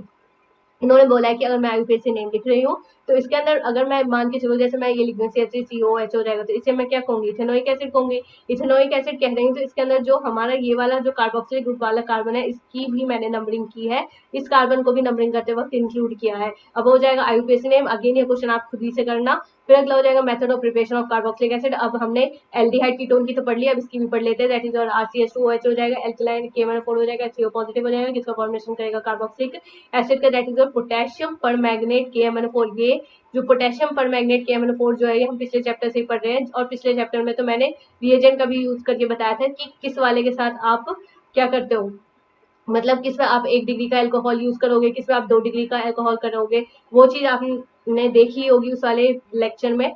ये देखो, अब यहाँ पे मैं फिर अगेन नहीं बताऊंगी क्योंकि वो फिर अगेन अलग कहानी हो जाएगी। फिर अगला हो जाएगा RCH2OH हो जाएगा, एल्कलाइन का KMnO4 HCO पॉजिटिव डाला, यहाँ पे किसका फॉर्मेशन हो गया, एसिड का फॉर्मेशन हो गया, क्योंकि एल्कलाइन KMnO4 जो होता है वो बहुत ही ज्यादा क्या होता है, स्ट्रॉन्ग ऑक्सीडेशन करने वाला मेंबर, यानी ये किसकी तरह कहलाएगा, स्ट्रॉन्ग रिड्यूसिंग एजेंट। क्योंकि हमेशा ध्यान रखना, जो ऑक्सीडेशन करता है बढ़िया वाला वो असली में क्या कहलाता है, अच्छा वाला रिड्यूसिंग एजेंट। ये वही वाली बात होगी। फिर अगला ऐसे ही अब थोड़ा सा बड़ा स्ट्रक्चर कर दिया, बड़ा स्ट्रक्चर कर दिया तो इसका रिएजेंट बस बदला है, मेथड वही है, रिएजेंट बदला है, जॉन्स रिएजेंट। अब जॉन्स रिएजेंट का फॉर्मूला भी पूछ सकते हैं, तो ये फॉर्मूला भी बहुत ज्यादा क्या हो जाएगा आपके लिए, इंपॉर्टेंट हो जाएगा। तो इस फॉर्मूले को भी आप एक बार कर लेना, दैट इज CrO3HNO3 और ये वाला H2SO4 वाला, ठीक है, इस वाले को भी अच्छे से कर लेना। फिर अगला हो जाएगा कार्बोक्सिलिक एसिड। यहाँ पे हम अब क्या पढ़ेंगे, फ्रॉम एल्कलाइन हो जाएगा, एक सेकंड में कलर बदल देती हूँ, ये वाला ग्रीन यूज करेंगे।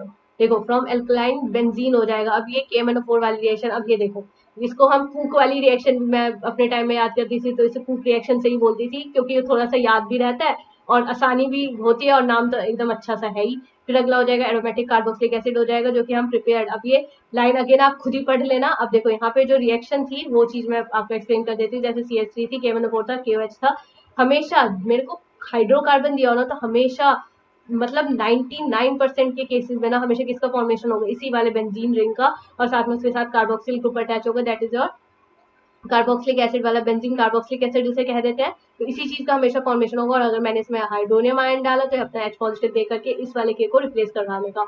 लेकिन हाइड्रोकार्बन में भी केसेस है, और यहाँ पे 3 केसेस मैंने यहाँ पे मेंशन करे हुए हैं, और यही इसकी थ्योरी में भी लिखा हुआ है कि अगर मान लो कि मेरा CH3 है, वो अगर एक ही CH3 लगा हुआ है, यानी 1 डिग्री, इसको तो हम 1 डिग्री कहेंगे, इसको भी कितना डिग्री कहेंगे, इसको भी लगभग, अगर मैं देखूं इस कार्बन के पॉइंट ऑफ व्यू से तो 1 डिग्री है, लेकिन इस कार्बन के पॉइंट ऑफ व्यू से 2 डिग्री है, फिर ये 3 डिग्री है, फिर ये वाले डिग्री है। तो इन तीनों के केस में तो हमेशा इसका प्रोडक्ट यही फॉर्म होगा। लेकिन अगर मेरे को ये जैसे रिएक्शन दे दे, क्योंकि यहाँ पे क्या चीज आ गया, बल्कीनेस वाला करेक्टर आ गया, बल्कीनेस करेक्टर हुआ, तो जहाँ पे बल्कीनेस वहीं पे क्या चीज होगा, स्टेरिक वाला हिंड्रेंस होगा, और जहाँ पे स्टेरिक हिंड्रेंस वहां पे रिएक्शन कैसे हो सकती है, तो यहाँ पे हम क्या लिख देंगे कि ये कैसी रिएक्शन हो जाएगी, नो रिएक्शन एट ऑल। यही थ्योरी में भी दे रखा है। फिर अगला हो जाएगा फ्रॉम नाइट्राइल एंड अमाइड, की नाइट्राइल एंड अमाइड के साथ हम किस तरीके से डील करेंगे। तो हमने ले लिया आर्साइनाइड, दे लिया, और मैंने स्टार्टिंग में आपको बताया था कि साइनाइड जो होता है वो कैसे टूटता है, अगर 3 बॉन्ड है तो हमेशा एक ही बॉन्ड टूटेगा, और इसमें भी हमने किसको तोड़ा है, सिर्फ इसी एक ही वाले बॉन्ड को तोड़ा है। यहाँ पे एक बॉन्ड तोड़ा हमने, यहाँ पे किसका फॉर्मेशन होगा, H2 का, यहाँ पे किसका फॉर्मेशन होगा, O का फॉर्मेशन होगा, राइट।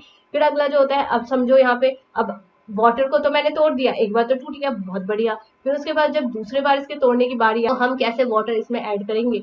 अब देखो, यहाँ से इसका NH2 वाला स्ट्रक्चर तो था ही, एक यहाँ से हाइड्रोजन ऐड कर दो, एक यहाँ से और ऐड कर दो, फिर से अगर मैं बॉन्ड तोड़ रही हूँ, जैसे कि इन्होंने यहाँ पे तोड़ा है, क्योंकि मैंने यहाँ पे स्ट्रॉन्ग वाटर ले लिया ना। मैंने बात जो कही थी वो बिल्कुल सही है, यानी सिंगल वाटर हो तो एक ही बॉन्ड टूटेगा, कितने बॉन्ड टूटेंगे, सिर्फ एक बॉन्ड टूटेगा। लेकिन अगर अब और नहीं, अगर ये समझो कि वाटर के साथ चाहे आपको H पॉजिटिव दे दे, चाहे आपको हाइड्रोनियम आयन दे दे, तो इसके केस में आपके 2 बॉन्ड तो टूटने पक्के ही है, और इन्होंने यहाँ पे क्या दे रखा है, यही चीज दे रखी है, इसलिए यहाँ पे 2 बॉन्ड टूटा और यहाँ पे OH और H बना, ठीक है। फिर अब H और OH, फिर फर्दरली मैं इसको तोड़ दूंगी, तो हमेशा जो अमाइड होता है, इस वाले स्ट्रक्चर को हम क्या बोलेंगे, अमाइड बोलेंगे, क्योंकि इसमें अमाइड बॉन्ड प्रेजेंट है। इस वाले बॉन्ड को हम क्या बोल देते हैं, अमाइड बोल देते हैं, ठीक है। तो इसको जब भी मैं ऑक्सीडेशन करती हूँ तो हमेशा किसको फॉर्मेशन होता है, कार्बोक्सिलिक एसिड का, और क्या चीज निकलेगा, यहाँ से अमोनिया निकलेगा। फिर अगला हो जाएगा CH3 C double bond O NH2 हो जाएगा, ये हमारा क्या हो जाएगा, ये भी अमाइड वाला लिंकेज है। इस पर डायरेक्टली इन्होंने एक ही स्टेप में क्या बना रखा है, कार्बोक्सिलिक एसिड बना रखा है। अब ऐसे ही बेंजामाइड हो जाएगा, बेंजामाइड में भी सिंपल यही NH2 निकलेगा और डायरेक्टली कार्बोक्सिलिक एसिड हो जाएगा। फिर अगला हो जाएगा फ्रॉम ग्रिग्नार्ड रिएजेंट, की ग्रिग्नार्ड रिएजेंट को हम यूज करके कैसे इसका रिएक्शन हो जाता है। अब देखो, मैं अपने टाइम में जो गलती करती थी वो आपको एक्सप्लेन कर देती हूँ, ताकि आप तो ये गलती करो ही ना। अब देखो, जैसे कि मैंने इसमें तो पॉजिटिव नेगेटिव चार्ज कर लिया, ये तो बहुत आसानी से बच्चे कर भी लेते हैं, लेकिन मेन दिक्कत क्या होती है कि वो अगर सबसे पहले लिखेंगे ना इस रिएक्शन का प्रोडक्ट क्या होगा, तो हमेशा वो स्टार्ट करेंगे कि R लिखा, फिर Mg लिखा, फिर H लिखा, ऐसे ही स्टार्ट करेंगे। जबकि ये मेथड जो है वो 100% गलत है। सबसे पहले किसको लिखोगे, कार्बन डाइऑक्साइड वाले कंपाउंड को या फिर कंपोनेंट को। अब देखो, ये कार्बन डाइऑक्साइड का एक कंपाउंड हो गया, जो कि नीचे एक ऑक्सीजन से जुड़ा हुआ है, यहाँ पे नेगेटिव चार्ज है, यहाँ पे तो डबल बॉन्ड था, ये सिंगल बॉन्ड है, ठीक है। अब देखो, ये चीज लिखा मैंने। अब एक काम करो, यहाँ पे पॉजिटिव चार्ज लगाओ, यहाँ पे नेगेटिव चार्ज लगाओ, अब जोड़ो। अब जोड़ने का काम करोगे तो गलत तो हो ही नहीं सकता है, यहाँ पे पॉजिटिव चार्ज तो क्या क्या जुड़ेगा, R जुड़ेगा। यहाँ पे नेगेटिव चार्ज है तो नेगेटिव के साथ क्या जुड़ेगा, MgX जुड़ जाएगा। देखा इसका प्रोडक्ट कितना आसान से बन गया और इंटरमीडिएट भी हमने कितने आसान तरीके से बना दिया। तो हमेशा ध्यान रखना कि अगर मैं कार्बोक्सिलिक एसिड की क्योंकि रिएक्शन कर रही हूँ तो सबसे पहले किसको उतारूंगी, कार्बोक्सिलिक एसिड को। और आई श्योर अगर आप इस वाले चीज को पहले उतारते तो आपका आंसर गलत ही आता। फिर अगला हो जाएगा हाइड्रोनियम आयन हो जाएगा, तो किसका फॉर्मेशन करेगा, RCOOH का। अब यहाँ पे OH आ जाएगा, यहाँ पे H आ जाएगा, किसका फॉर्मेशन हो गया, RCOH का हो गया, and reaction will complete your Grignard reagent भी समाप्त। फिर उसके बाद हो गया from acyl halide and anhydride हो जाएगा। इसके बाद हो जाएगा RCOL हो जाएगा, इसमें वाटर डाला तो किसका फॉर्मेशन हो जाएगा, कार्बोक्सिलिक एसिड, यहाँ पे कार्बन क्लोरीन निकलेगा। एंड आफ्टर दैट यहाँ पे OH है। अब देखो ये तो वाटर था तो इसने ये चीज करा, अब ये थोड़ा सा स्ट्रॉन्ग वाली चीज ले ली मैंने, स्ट्रॉन्ग वाली चीज ले ली तो वैसे इसने कौन सा प्रोडक्ट देना चालू कर दिया, रेजोनेंस वाला प्रोडक्ट देना चालू कर दिया। और फिर उसके बाद अगर मैं क्लोरीन डाल भी दूं वो भी प्रेजेंस ऑफ हाइड्रोनियम, जिसका काम क्या, नेगेटिव को क्या पसंद है, नेगेटिव को H पसंद है और H को क्या पसंद है, नेगेटिव पसंद है, दोनों मिलके क्या बनाएंगे, बॉन्ड बनाएंगे। फिर अगला हो जाएगा बेंजोइक एनहाइड्राइड। अब देखो बेंजोइक एनहाइड्राइड वाले रिएक्शन, बेंजोइक इथेनोइक हाइड्राइड, ये तो वैसे रिएक्शन का जो फॉर्मूला है वो बहुत डरावना है, लेकिन अगर आप इसका स्ट्रक्चर एक बार बनाना सीख जाओ ना तो आपको सब आसान सा लगेगा। सबसे पहले मैंने यहाँ पे क्या बनाया, ओ बनाओ। सबसे पहले ऐसे स्ट्रक्चरों में क्या बनाते, ओ बनाते। ओ बनाने के बाद फिर देखो C double bond O, C double bond O और बेंजीन रिंग थी तो मैंने उसी को अटैच कर दिया। और जब भी ऐसा स्ट्रक्चर हो, ये वाला स्ट्रक्चर जो होता है उसे हम क्या कह देते हैं, एसिड एनहाइड्राइड स्ट्रक्चर। हमेशा ये बड़ा ही स्ट्रक्चर होता है और डरावना तो लगता ही है। एसिड एनहाइड्राइड जो होगा इसमें बॉन्ड कैसे टूटेगा, ऐसे करके बॉन्ड टूट रहा है, यहाँ पे H हो जाएगा, यहाँ पे भी H हो जाएगा, यहाँ पे OH हो जाएगा, ऊपर यहाँ पे H जुड़ा होगा, यहाँ पे भी H जुड़ा होगा और यहाँ पे OH हो जाएगा। इस तरीके से ये बॉन्ड टूटेगा। देखो वाटर का यहाँ पे मैंने दो मॉलिक्यूल यूज करे, एक यहाँ पे H डाला, यहाँ पे OH डाला, हमेशा इस वाले को OH दे रहा है, यहाँ पे OH, और यहाँ से क्या निकल जाएगा, वाटर निकल जाएगा। अब इन्होंने वाटर लिखा नहीं है, लेकिन लिखना हो तो लिख सकते हैं, नहीं लिखना हो तो कोई दिक्कत वाली बात नहीं है। यहाँ पे किसी चीज का फॉर्मेशन हो, C6H5COH। मेरे इसी वाले अगर आप ऐसा स्ट्रक्चर बना के आओगे ना तो टीचर आपको फुल में से फुल नंबर देगा। इवन दैट कि आप इसको, एक तो ये याद करने में सबसे पहली दिक्कत, सबसे बड़ी दिक्कत, और ये वाला अगर स्ट्रक्चर आपको याद हो जाए, समझ आ जाए, तो ये वाला बना के आओगे तो टीचर भी खुश हो जाएगा और फुल में से फुल नंबर देगा।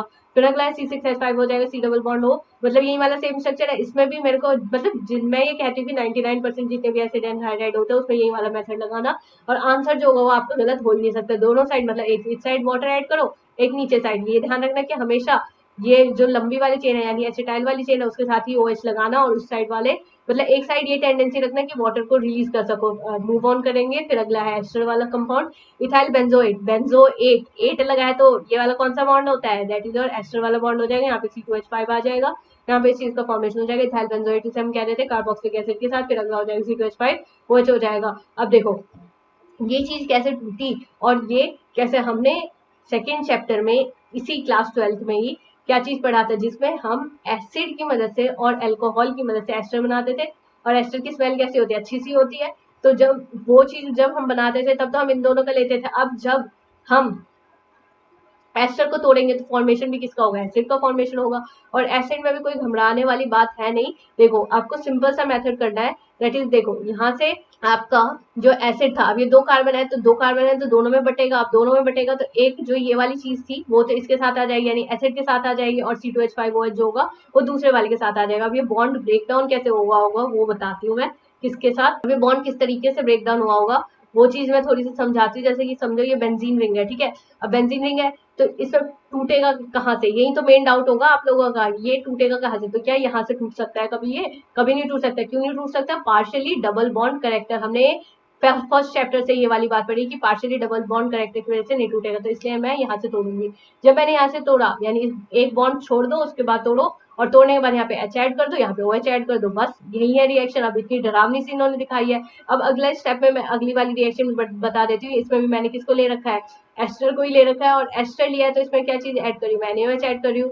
फिर अगेन अगर मान लो मैं इस वाले रिएक्शन को भी अगर ब्रेक डाउन करने बैठ गई तो ये ऐसा स्ट्रक्चर है CH3CH2CH2 and C double bond O हो जाएगा एंड O हो जाएगा, और after that it is just C2H5 वाला स्ट्रक्चर। तो अब इसमें भी बॉन्ड कहाँ से टूटेगा, यहाँ से टूटेगा, यहाँ पे क्या आ जाएगा, OH आ जाएगा, यहाँ पे क्या आ जाएगा, H आ जाएगा, बस।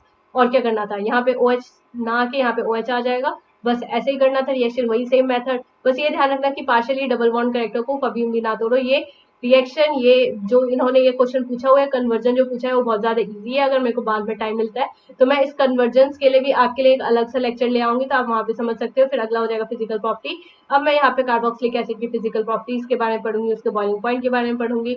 The higher acids of wax solid, ये तो उसकी प्रॉपर्टी बताइए, carboxylic acid are higher boiling point liquid क्यों है। मैं तो ये कहती हूँ कि अल्कोहल, और अगर मैं कार्बोक्सिलिक एसिड में कंपेरिजन करूँ कि अल्कोहल और कार्बोक्सिलिक एसिड में जो है वो ज्यादा करेक्टर किसका है, एसिडिक वाला, तो एसिडिक करेक्टर जो होगा कार्बोक्सिलिक एसिड का होगा, क्योंकि डायमंड फॉर्म करने की टेंडेंसी सिर्फ कार्बोक्सिलिक एसिड में ही होती है। वैसे होने को तो ये आपके वाटर में भी होती है, और मैंने सेकंड चैप्टर में पढ़ाया था कि वाटर की टेंडेंसी ज्यादा होती है हाइड्रोजन बॉन्ड करने की, क्योंकि वाटर के पास क्या है, 2 हाइड्रोजन है, तो वो दोनों हाथों से बॉन्ड फॉर्म करेगा हाइड्रोजन, जबकि अल्कोहल के पास कितने हाइड्रोजन है, 1 हाइड्रोजन है, तो वो सिर्फ एक ही हाथ से फॉर्म कर रहा होगा। तो लेकिन ऐसे ही कार्बोक्सिलिक एसिड में भी इसके 2 हाथ है, एक देखो यहाँ से बॉन्ड करेगा, यहाँ से जब भैया बॉन्ड कर रहा है तो किसके साथ करेगा, OH वाले के साथ करेगा, और यहाँ से अगर वो बॉन्ड कर रहा है तो किसके साथ करेगा, O के साथ, मतलब अपोजिट अपोजिट लगाना है। इसी को हम क्या कह देंगे, हाइड्रोजन बॉन्डिंग करूंगी, क्या देंगे, acid molecule through intermolecular hydrogen bonding, the hydrogen bonds are not broken completely even in the vapor phase, in fact most carboxylic acid as a diamond in vapor phase हो जाएगा, और in the aprotic solvent, aprotic solvent के नाम से डरना नहीं है। Protic बोले तो मैं एक चीज बता देती हूँ आपको, एक्स्ट्रा ही है लेकिन आपको दिक्कत ही होगी, एक होता है प्रोटिक सॉल्वेंट, एक होता है ए प्रोटिक वाला सॉल्वेंट। अब प्रोटिक सॉल्वेंट किस तरह से डिफर करेगा, ये सब जो protic in the sense related to water, and aprotic in the sense जिसमें वाटर नहीं होंगे।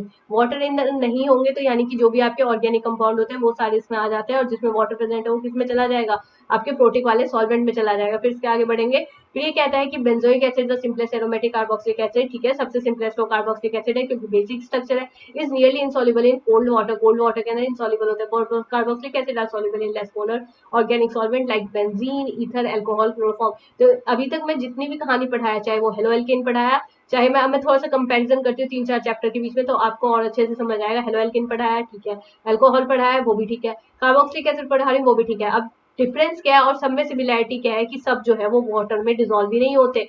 वाटर में डिजोल्व इसलिए नहीं होते क्योंकि मतलब अब किसी किसी लोगों के पास, जैसे हेलो एल्केन था हमारा, उसके पास उतनी टेंडेंसी नहीं थी कि वो अपना बॉन्ड तोड़े और उसके साथ वाटर के साथ जोड़े, ठीक है, लेकिन एसिड के अंदर थी।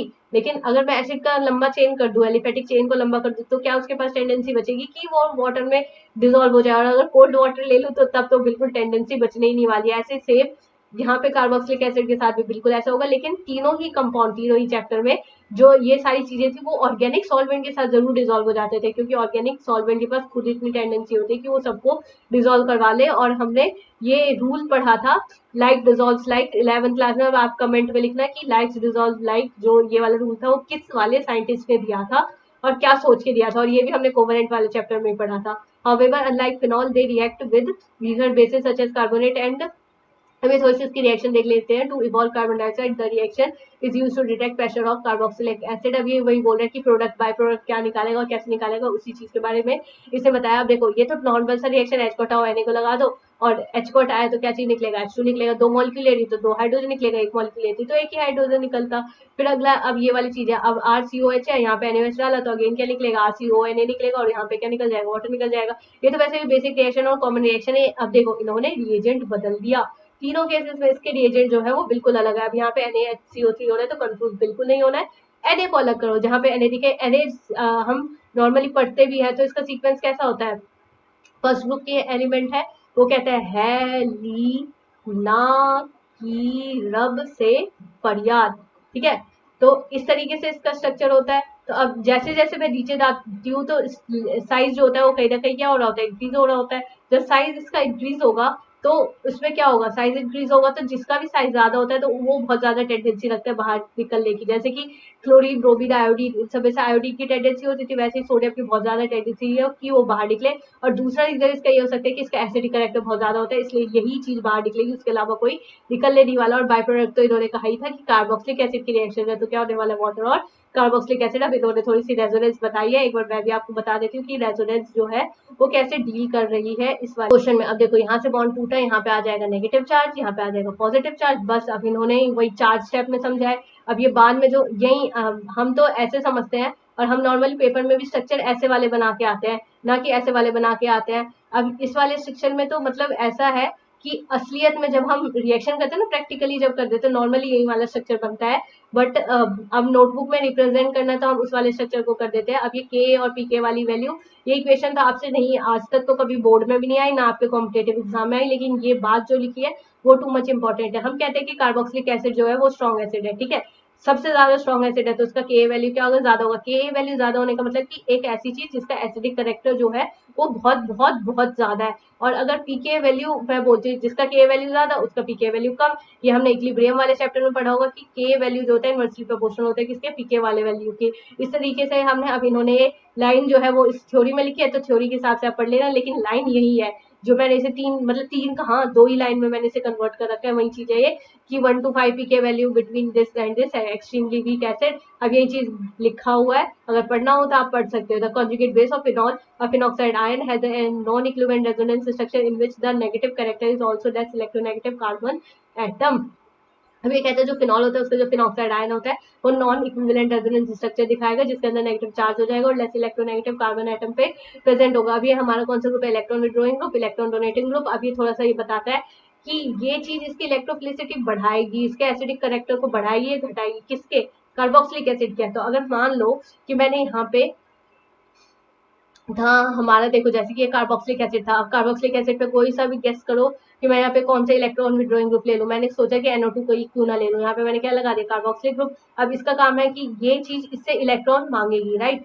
अब इलेक्ट्रॉन मांगेगी तो इन्होंने भी लिखा है इलेक्ट्रॉन विड्रॉइंग ग्रुप को अटैच करा मैंने, stabilise the carboxylate anion and strengthen the acid. अगर मैं मान के चलो इस वाले रिएक्शन में अब H पॉजिटिव निकल गया, ठीक है, क्योंकि ये जहाँ पे भी H पॉजिटिव होता है उसके पास टेंडेंसी होती है H पॉजिटिव निकला, यहाँ पे आ जाएगा नेगेटिव चार्ज। अब जैसे ही नेगेटिव चार्ज आया उसके पास तो ये टेंडेंसी थी, अब इसके पास नेगेटिव चार्ज आया, इसके सामने मांगने वाले लोग हैं, मांग लेगा और इसका नेगेटिव चार्ज के पास चला जाएगा, तो इसका स्ट्रेंथ ऑफ एसिड जो होगा वो बढ़ गया इन द सेंस कि अब H पॉजिटिव तेजी से निकलेगा। क्यों निकलेगा, क्योंकि इसको यहाँ पे नेगेटिव चार्ज जरूर से रखना है, तभी तो वो आगे डोनेट कर पाएगा, तो इसलिए इसका एसिडिक स्ट्रेंथ बढ़ गया। लेकिन अगर मैं इलेक्ट्रॉन डोनेटिंग ग्रुप ले लूँ, दैट इज CH3COH ऐसा वाला ग्रुप ले लूँ, तो ये तो इलेक्ट्रॉन दे ही रहा है ना। अब यहाँ पे नेगेटिव चार्ज मैं बढ़ा रही हूँ तो H पॉजिटिव का कोई वो हो रहा है क्या कि H पॉजिटिव ना निकले, तो H पॉजिटिव तो निकलेगा ही नहीं। क्यों नहीं निकलेगा, क्योंकि अब इसको तो यहाँ पे नेगेटिव चार्ज बहुत सारे मिल गए ना, तो वो क्यों बाहर जाए जब यहाँ पे इसको अंदर ही इतना नेगेटिव चार्ज मिल रहा है। तो यही वाला रीजन है। अभी वही कहते हैं कि ये डीस्टेबलाइज कर देगा कार्बोक्सिलेट एनायन को एंड वीक कर देगा एसिड। अब इसका एसिडिक करेक्टर घट जाएगा, तो ध्यान रखना इलेक्ट्रॉन डोनेटिंग ग्रुप लगा रही हूँ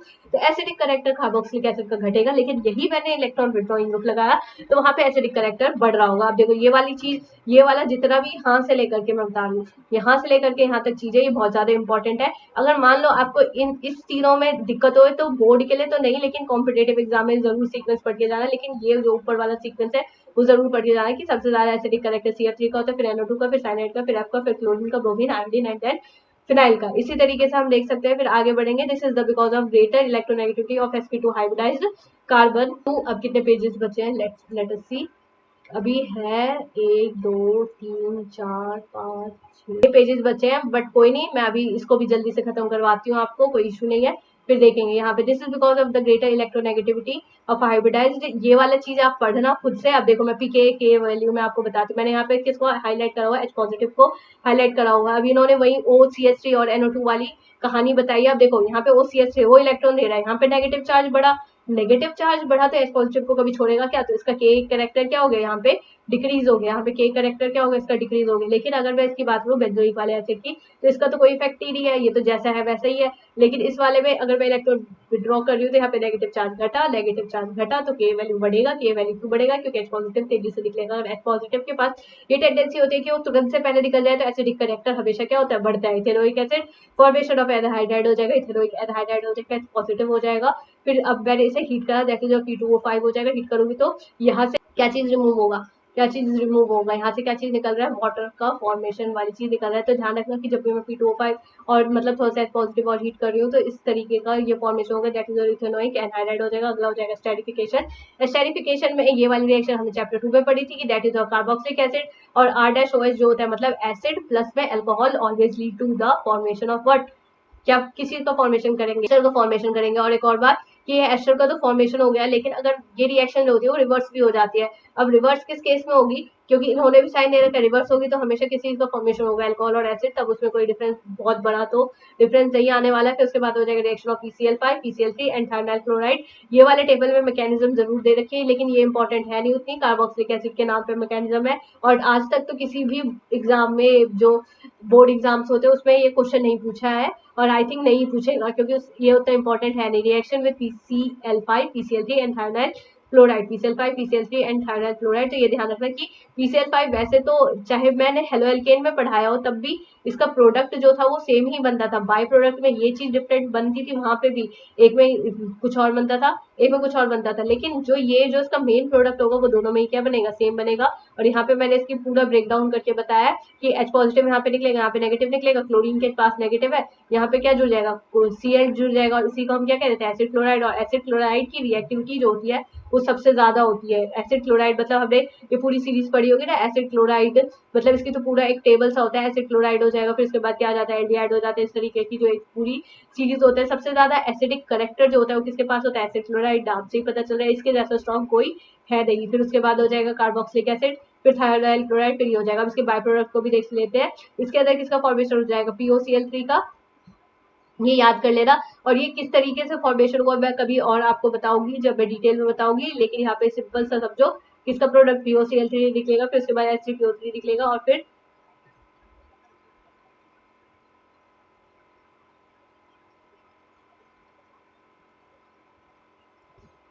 RCOH हो जाएगा, थाइलिल क्लोराइड, यहाँ पे SO2 निकलेगा, फिर HCl निकलेगा, फिर रिएक्शन विद अमोनिया, अगर हमने अमोनिया के साथ रिएक्शन करा तो हमारा किसका फॉर्मेशन होगा। तो सबसे पहले ये समझो, पहले तो कुछ नहीं करना भाई, यहाँ पे NH3 था, N के पास पूरी टेंडेंसी है, इसके पास अभी भी लोन पेयर बचे हुए हैं। कुछ स्ट्रक्चर इसका पढ़ा होगा हमने 11th क्लास में, कौन सा स्ट्रक्चर होता है, ये कैसा स्ट्रक्चर होता है, प्लेनर स्ट्रक्चर होता है। इसके बाद हम टेट्राहेड्रल की बात करते हैं, जिसमें हम कार्बन के 4 बॉन्ड की बात करते हैं, लेकिन इसमें कितने बॉन्ड हुए, 3 बॉन्ड हुए। तो इस वाले स्ट्रक्चर को तो हम क्या कह देते हैं, टेट्राहेड्रल वाला स्ट्रक्चर है ना, यही कहते थे। इसको क्या कह देते हैं, sp3 हाइब्रिडाइज का ये होता है 1 2 3 4, और ये कैसा होता है, sp2 हाइब्रिडाइज का होता है। तो इसके पास अभी भी तो 2 लोन पेयर है, तो उसी 2 लोन पेयर के साथ ही अपने H के साथ अटैच हो जाएगा, और यहाँ पे फॉर्मेशन हो जाएगा NH4 पॉजिटिव का, और यहाँ पे नेगेटिव हो जाएगा, दैट इज अमोनियम एसिटेट, और यहाँ पे क्या हो जाएगा, एसिटामाइड हो जाएगा। फिर देखो अब यहाँ पे मैं किसको निकाल रही हूँ, वाटर, मतलब इसमें से पूरा मॉलिक्यूल ही निकाल दूंगी वाटर, यानी एक ऑक्सीजन गायब होगा, 2 H2 गायब होंगे, 2 H2 गायब हुए तो किस चीज का फॉर्मेशन होगा यहाँ पे। अब देखो मैंने रिएक्शन में इसको भी तोड़ के आपको यहाँ पे बता रखा है, that is CH3 C double bond O and NH2 हो जाएगा, यहाँ से एक चीज टूटी और ये कहीं ना कहीं इसी चीज की फॉर्मेशन कर लेगी। फिर अगला यही वाली रिएक्शन सेम हो जाएगी बिल्कुल पहले वाले रिएक्शन की तरह, इसमें और उसमें कुछ ज्यादा बहुत बड़ा डिफरेंस नहीं है। यहाँ पे कार्बोक्सिलिक एसिड हो जाएगा, NH3 हो जाएगा, यहाँ पे पहले वही करना है आपको, ये रिएक्शन बहुत ज्यादा इंपॉर्टेंट है। जब भी पहला स्टेप बनता है तो ये वाला प्रोसेस जो होता है वो हमेशा रिवर्सिबल होता है। अभी मैंने ऊपर पढ़ा ना, ऊपर वाले में भी देखो, ऊपर वाले में भी रिवर्सिबल का साइन होगा, क्योंकि अगर मान लो ये आगे मैंने वाटर नहीं दिया तो इसके पास पूरी टेंडेंसी है कि एसिड फिर से बना दे, क्योंकि एसिड क्या है, बहुत ज्यादा स्टेबल है तो वो पूरी टेंडेंसी रखेगा ना कि बैकवर्ड रिएक्शन भी चला सके, यही होता है। फिर अब इस वाले में एक एन ऊपर, मतलब इसका हाइड्रोजन, एन का हाइड्रोजन एक बार ऊपर जुड़ जाएगा, एक बार नीचे जुड़ जाएगा, तो ये किसका फॉर्मेशन कर देगा, NH4 पॉजिटिव। अगेन इसके पास भी क्या प्रेजेंट होंगे, इलेक्ट्रॉन प्रेजेंट होंगे, उसी के साथ ये बॉन्ड बना रहा होगा। फिर जैसे ऊपर वाले स्टेप में था NH4 से फिर क्या होता है, वाटर निकलेगा तो किसका फॉर्मेशन हो जाएगा, NH2 वाले का।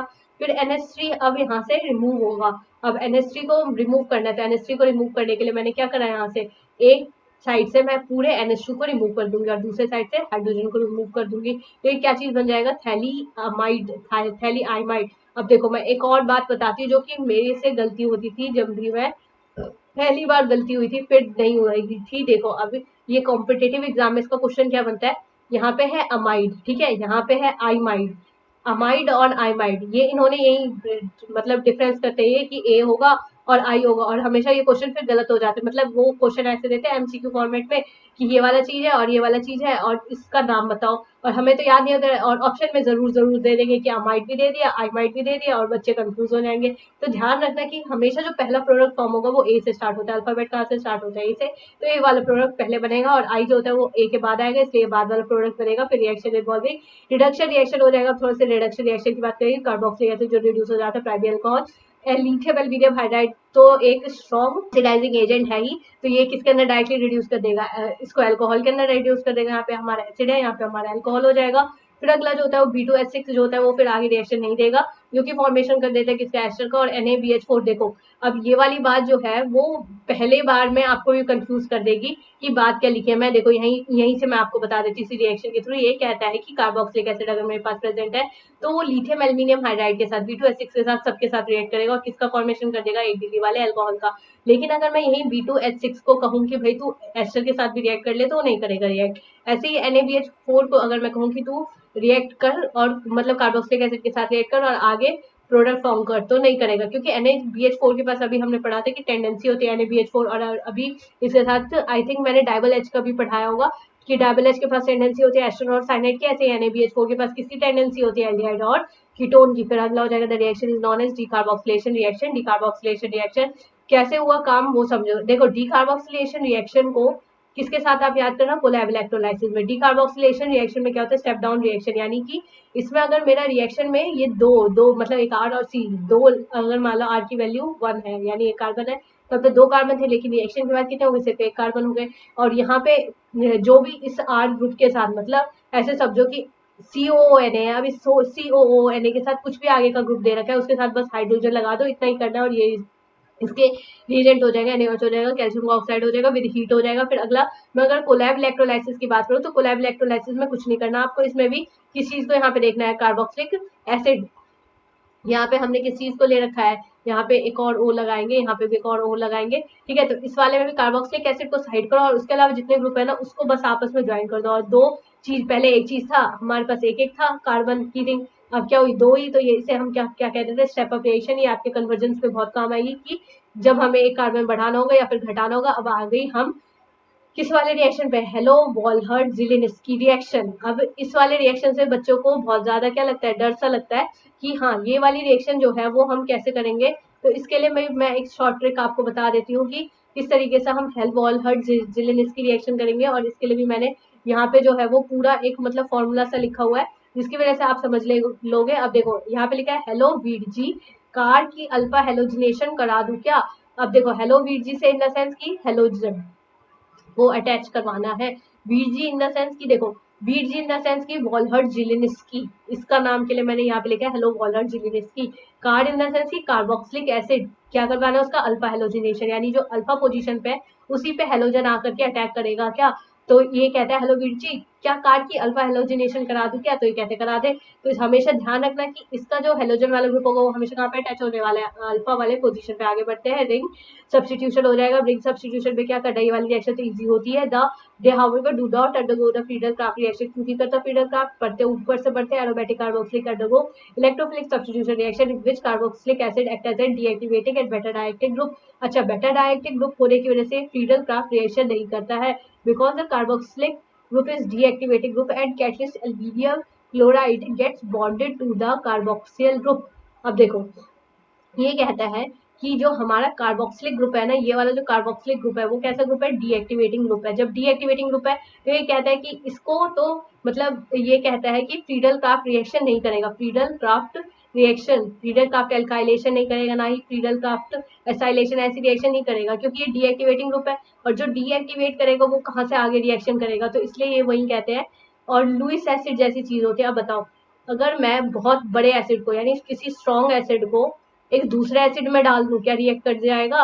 एक तो इतना ज्यादा, पहली बात तो हीट इसमें इतनी ज्यादा रिलीज होगी कि जिसकी कोई लिमिट नहीं है, कि हीट पहले इतनी रिलीज होगी और रिलीज होने के बाद भी वो तो रिलीज हो जाएगी, रिलीज आउट हो जाएगी।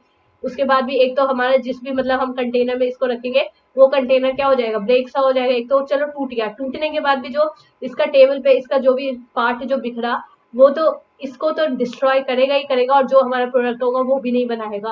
तो ये वही कहते हैं कि ये डीएक्टिवेटिंग ग्रुप है। और दूसरा, ये एसिड एसिड होने की वजह से रिपेल करेगा एक तरीके से, ये समझ लो।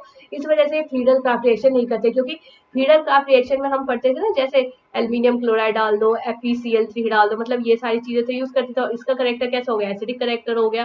तो यही वाली मेन रीजन है इसका। फिर आगे बढ़ेंगे, फिर अगला हो जाएगा नेक्स्ट क्वेश्चन। अब हम इसके इस वाले बात पे आएंगे जो कि यहाँ पे इसने बाद में लिखा है, जो कि कहता है कि methanoic acid is used in rubber textile dyeing leather. अब ये थोड़ा सा यूज है कि कार्बोक्सिलिक एसिड का कहाँ पे यूज करते हैं, तो मिथेनोइक एसिड हम कहाँ पे यूज करते हैं, डाइंग लेदर एंड इलेक्ट्रोप्लेटिंग में। Ethanoic acid is use as a solvent as an vinegar in food industry. ऐसे लिखा है hexane dioic acid is used. अब हेक्सेन डाइओइक एसिड का स्ट्रक्चर कैसा होगा, पहले तो हेक्सेन बना दो, 1 2 3 4 5 एंड 6। ठीक है, फिर इस वाले में हमें क्या, क्योंकि ओइक एसिड बोला था, अब टोटल कार्बन क्योंकि इसमें इंक्लूड होता है तो इसी वाले में क्या लगा दोगे, यहाँ पे OH ग्रुप लगा दो, और इसी वाले में क्या लगा दोगे, OH वाला ग्रुप लगा दोगे, तो इसी को हम क्या कहते हैं, हेक्सेन डाइओइक एसिड से हम कहाँ पे यूज करेंगे, मैन्युफैक्चर ऑफ नाइलन 66 एस्टर। ये जो नाइलन 66 वाला कंपाउंड था, ये आगे जब पहले के टाइम में, क्योंकि पॉलीमेरिक हमारे टाइम में तो पॉलीमेरिक वाला सब्सटेंस होता था, वो वाला चैप्टर होता था, उसमें हम इसकी डिटेल स्ट्रक्चर वगैरह जितने भी फंक्शन होते थे, प्रॉपर्टीज होती थी, सब पढ़ते थे, लेकिन अब उतना डिटेल है नहीं और वो चैप्टर भी डिलीट हो चुका है I think.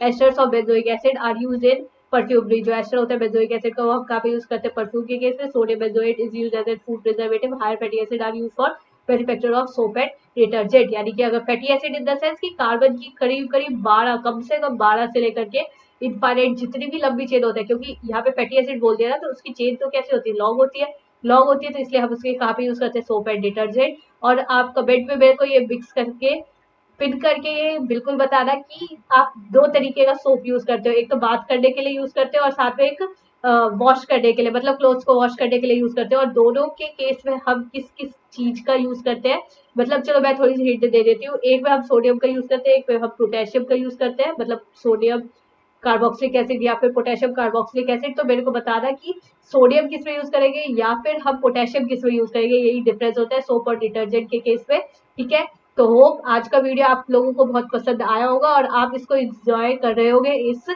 NCERT line by line series को। और अगर आपको ये लेक्चर थोड़ा स्पीड अप लगे तो कोई दिक्कत नहीं है, आप स्पीड कम करके देख लेना। और ये मैंने इसलिए स्पीड में पढ़ाया है क्योंकि अभी लास्ट मोमेंट पे ऐसी ही रिवीजन की नीड होती है, ताकि हमारे पास जो लेक्चर हो, मैंने कंटेंट की कोई कमी नहीं की है, एक एक चीज एक्सप्लेन करवाई है बिल्कुल अच्छे तरीके से।